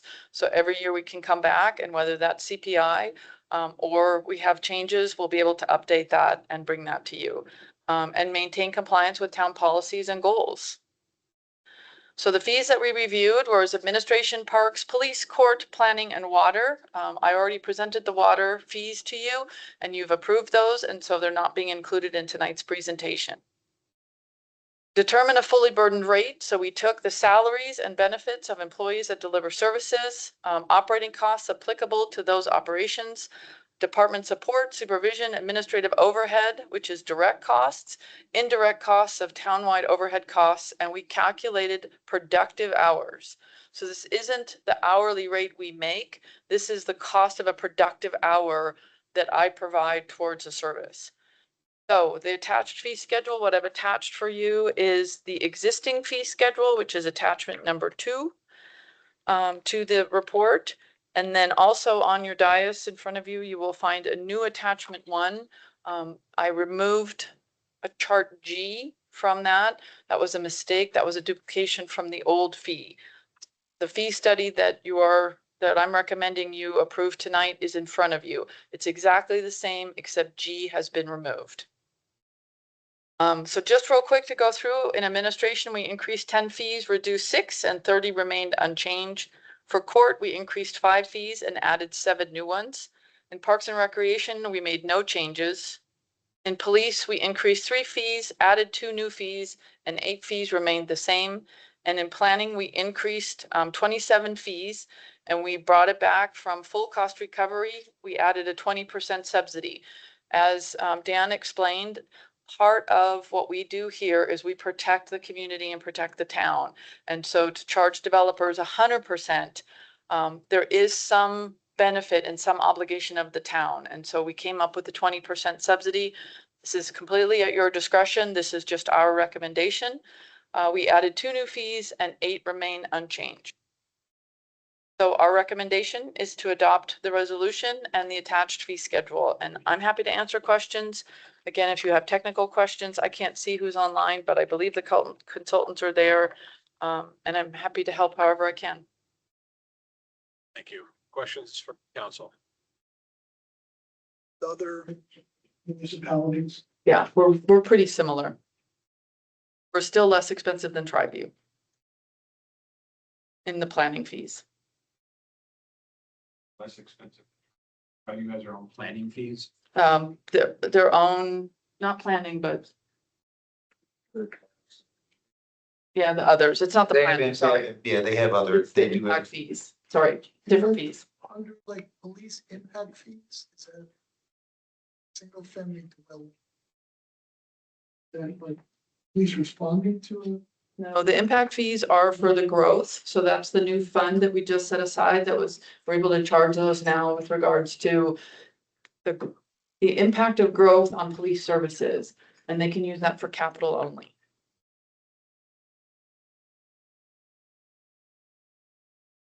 So the report itself shows you, again, that was the information I brought to you on the 1st of June. How the fees were calculated, the full cost, our suggested fee, and any difference. That's in the actual report. And then you have attachment 1, which is the new fee schedule. We're also recommending at this point not to do a 2% increase or any kind of CPI. We'd like to come back to you next year, see how these are working, see if we missed anything, see if we miscalculated anything. Next year, we would do a nice update for you to make sure we're on target.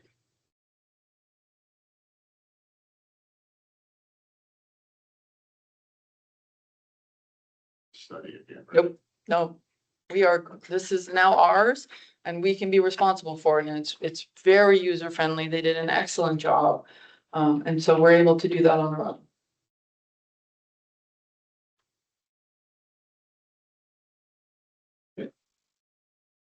Open, okay. Yeah, I mean, we talked about the surveillance, so we can put from here with it. All right, well then. Good with taking the recommendation, then. I will make a motion to approve resolution number 64-2026, a resolution approving fee increases and adopting fee schedule effective October 1st, 2026. Second. A motion and a second.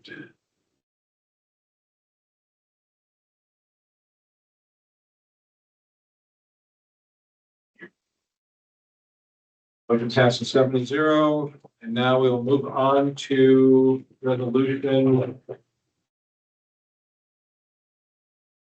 56-2026. We move from the consent agenda. Mr. Williams, can you please present this? First, I want everybody to do this. Big stretch, okay? All right? Yeah. And then make sure that your mic is fairly close to your voice. I've got the audience mic on because I noticed some drop-offs, but we've had a long night tonight. So I don't know if mics have started to get a little closer or we're leaning back a little bit more. But Mayor, council members, I really appreciate your time tonight. And I'm here to answer your questions. Okay, that's the one that. Here's my concern. When you have a contract that has fixed and variable costs included in it, and for some strange reason, you can't separate those two to make the contract, to make the value of the contract much more definitive. That's the problem I had.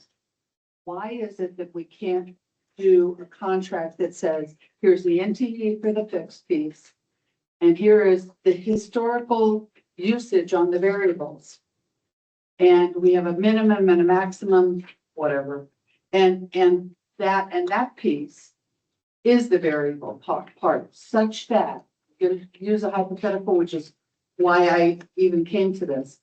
If you have historical usage, which you should have, then you should be able to put some kind of a value on that. Now, let's just say for the sake of argument, because we know how these things work, that the maximum is exceeded. And that the value of that amount does not exceed the town manager's ability to sign for it it's, nobody sees it, Understand? okay? Mhm. But we still, from a budgetary standpoint, we know what it's gonna cost us from a fixed standpoint. And then we plug in the variable probably on the high side. That would be my figure. So And I apologize that I didn't detail that out to where that it was clear. This is one of the things that I overlooked, the not to exceed contract value. I did talk with the proposed vendor that we're proposing to get this award, and they're in agreement that with that they'll be able to put in the signed lease contract that Madeline will sign, that will show not to exceed that amount. And then the amounts that are variables, as you mentioned, I estimated those out with some percentages, so we can clarify that. So I'm hoping that that was the question that you had, be related to the financial impact of what the annual cost was that I put in the memo. I don't know if you had an opportunity to look at the memo. In the financial impact area, I kind of broke that out. And Lay mentioned about the fixed costs, even though postage metering monthly costs are not part of this contract, the maintenance of the postage and the additional postage meter are part of the regular cost that's in that total 24,520 annual cost. So is there a reason we can't, write the contract cannot be written to do exactly what you said in the memo? yes, we will, I talked to All Copy today. If you were to award it today, they had no problem when I explained that we needed to break that out. They were in total agreement and understood and clarified that they understand by Tabor rule, they're limited to, a yearly, for municipalities, they can't charge you past a year, meaning they can't quote you a contract for 5 years, because by Tabor law, they can only charge you 1 year at a time. That's why You can only allocate 1 year. that allocate 1 year. They can give us a 20-year contract. Yeah. Like an allocate funds for 1 year. Correct. And that was my concern, that from getting to the budgeting cycles, to have as many of the line items as definitive as possible. Yes. I didn't see that here. So as long as they agree that it can be done that way, I don't have a problem. Okay. So you want to, as it's written, you want to vote on this, or do you want to see a modification to, because the contract is not in, like, I'm not signing the contract, it's going back. Okay, I'd like to see a resolution that spells this out so that we know what we're agreeing to. So then. Correct.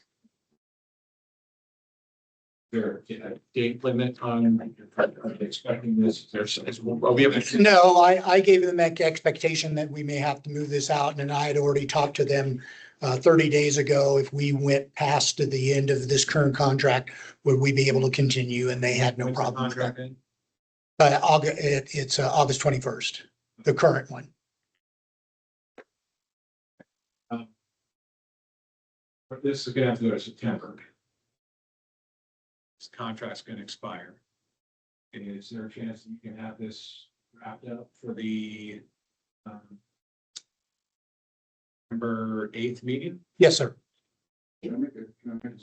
I think is it September 3rd or September 8th? First meeting. September 8th. 7th and Monday 7th is, the 7th is the first Monday of. What? Is this something we can just direct now with? Come back. It sounds like it's not bad. She wants to spread it out. If you don't agree, then I mean, I'd strongly suggest that we go and improve, and we adjust the contract before Madeline signs. We make sure that it meets the requirements that Councilmember Chronic had mentioned. I'd encourage us to proceed because I don't think it's really going to change the overall cost. It's going to be more of the verbiage breakout so you can see a clear definition between the variable charges and the fixed charges. I don't have any problem. Madeline knows what it is, you know, what the issues are, I think. I don't have any problem doing it, letting her sign it. This doesn't, In the memo, it wasn't in the. whatever you guys want to do. Letting Madeline. Yeah. We have to do something else. Okay. Well, we can continue it or we can vote. You have to amend the resolution. I think it's okay with Laura, so we don't have to bring this back. Would you be acceptable to, I mean, Madeline knows what we're trying to get to. Yeah. Throw out the resolution, throw out the motion. Okay, I'll make a motion to accept. Is it resolution? Yeah. Resolution 56. Okay, resolution. Resolution 56, 2026, a resolution of the Town Council of the Town of Monument, Colorado, awarding RFP number 26-007 for managed print, mailing, and document systems, equipment lease, support services, and authorizing execution of the agreement for the discussion with the town manager. Second.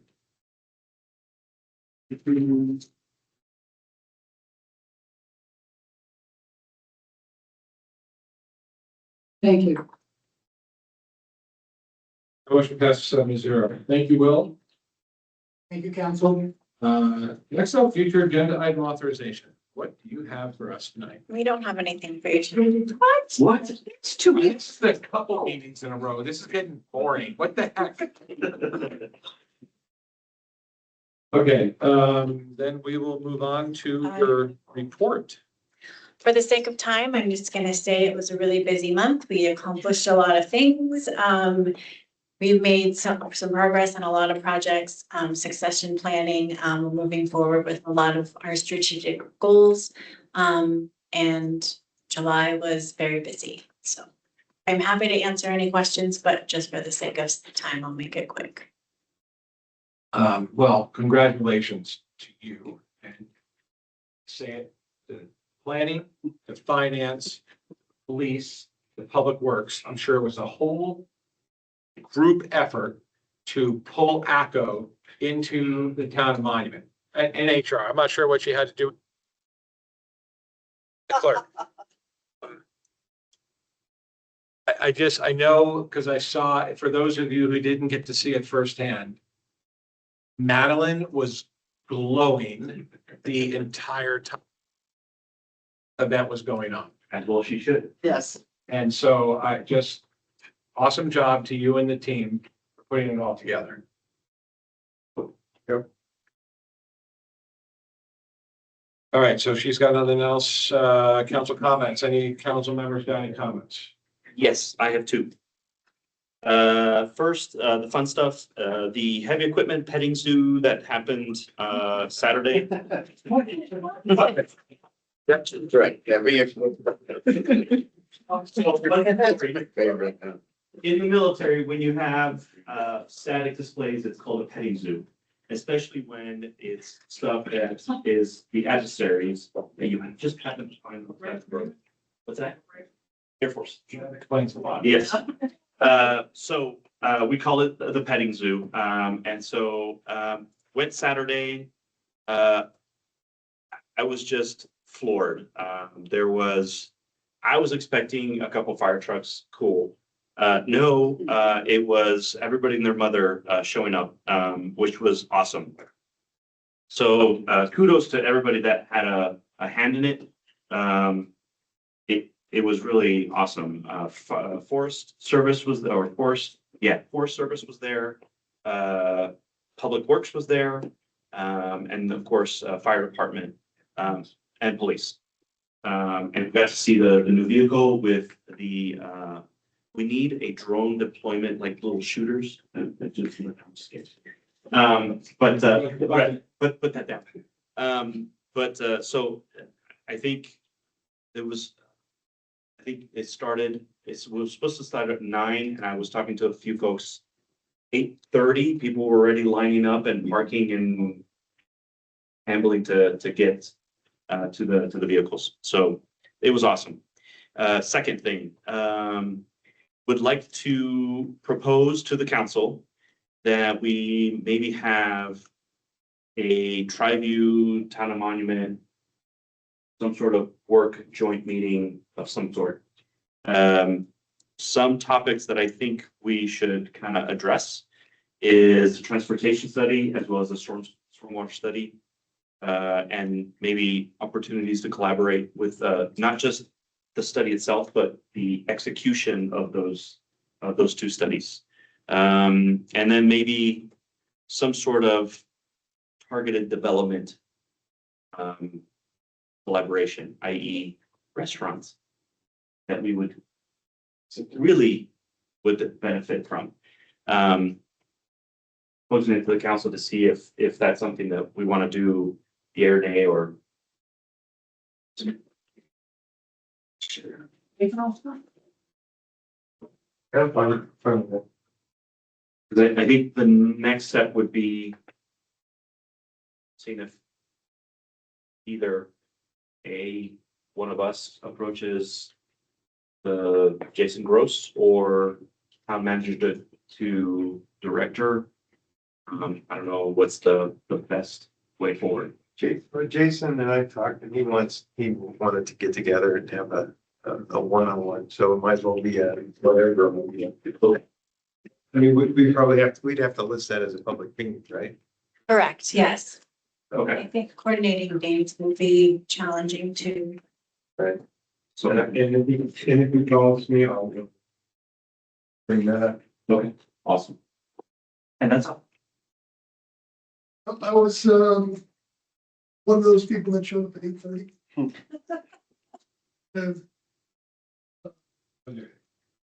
Grandson didn't like the equipment over there in Lindbergh Park, so we were like, he was fascinated when they were raising the bucket up. He was like, "Oh, let's go, let's go." So we went over there. Great time. Appreciate the effort from fire department, police, public works, staff. Even got a chance to meet Jennifer's dog. Got a little slobbered on. My dog are jealous when I walk back into the house, sniffing me up and down, but it was good. It was a good time. So thank you.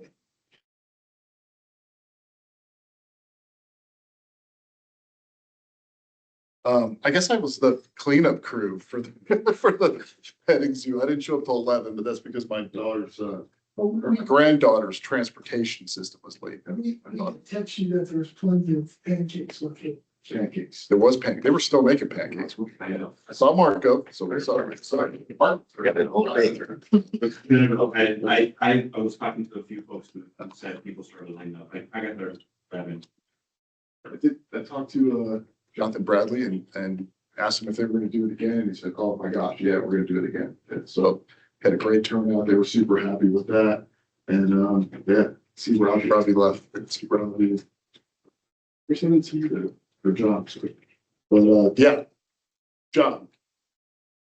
Again, thank you. You and your crew. Water repairs on Buffalo Valley Path again. Minimal impact was fantastic. And yeah, great job again. Appreciate it. Thanks for taking care of us. Yes, thank you. Yeah. Okay. And next up, executive session. I move that we go into executive session pursuant to 24-6-402 4B to arrest for a conference with town attorney for the purposes of receiving legal advice on specific legal questions regarding pending legal. And you anticipate we will have to reconvene. We will adjourn from executive session. Motion in a second.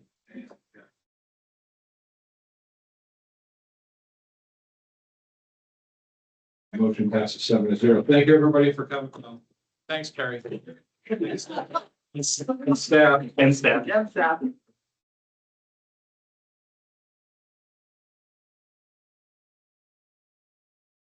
Yeah. Everybody. Everybody.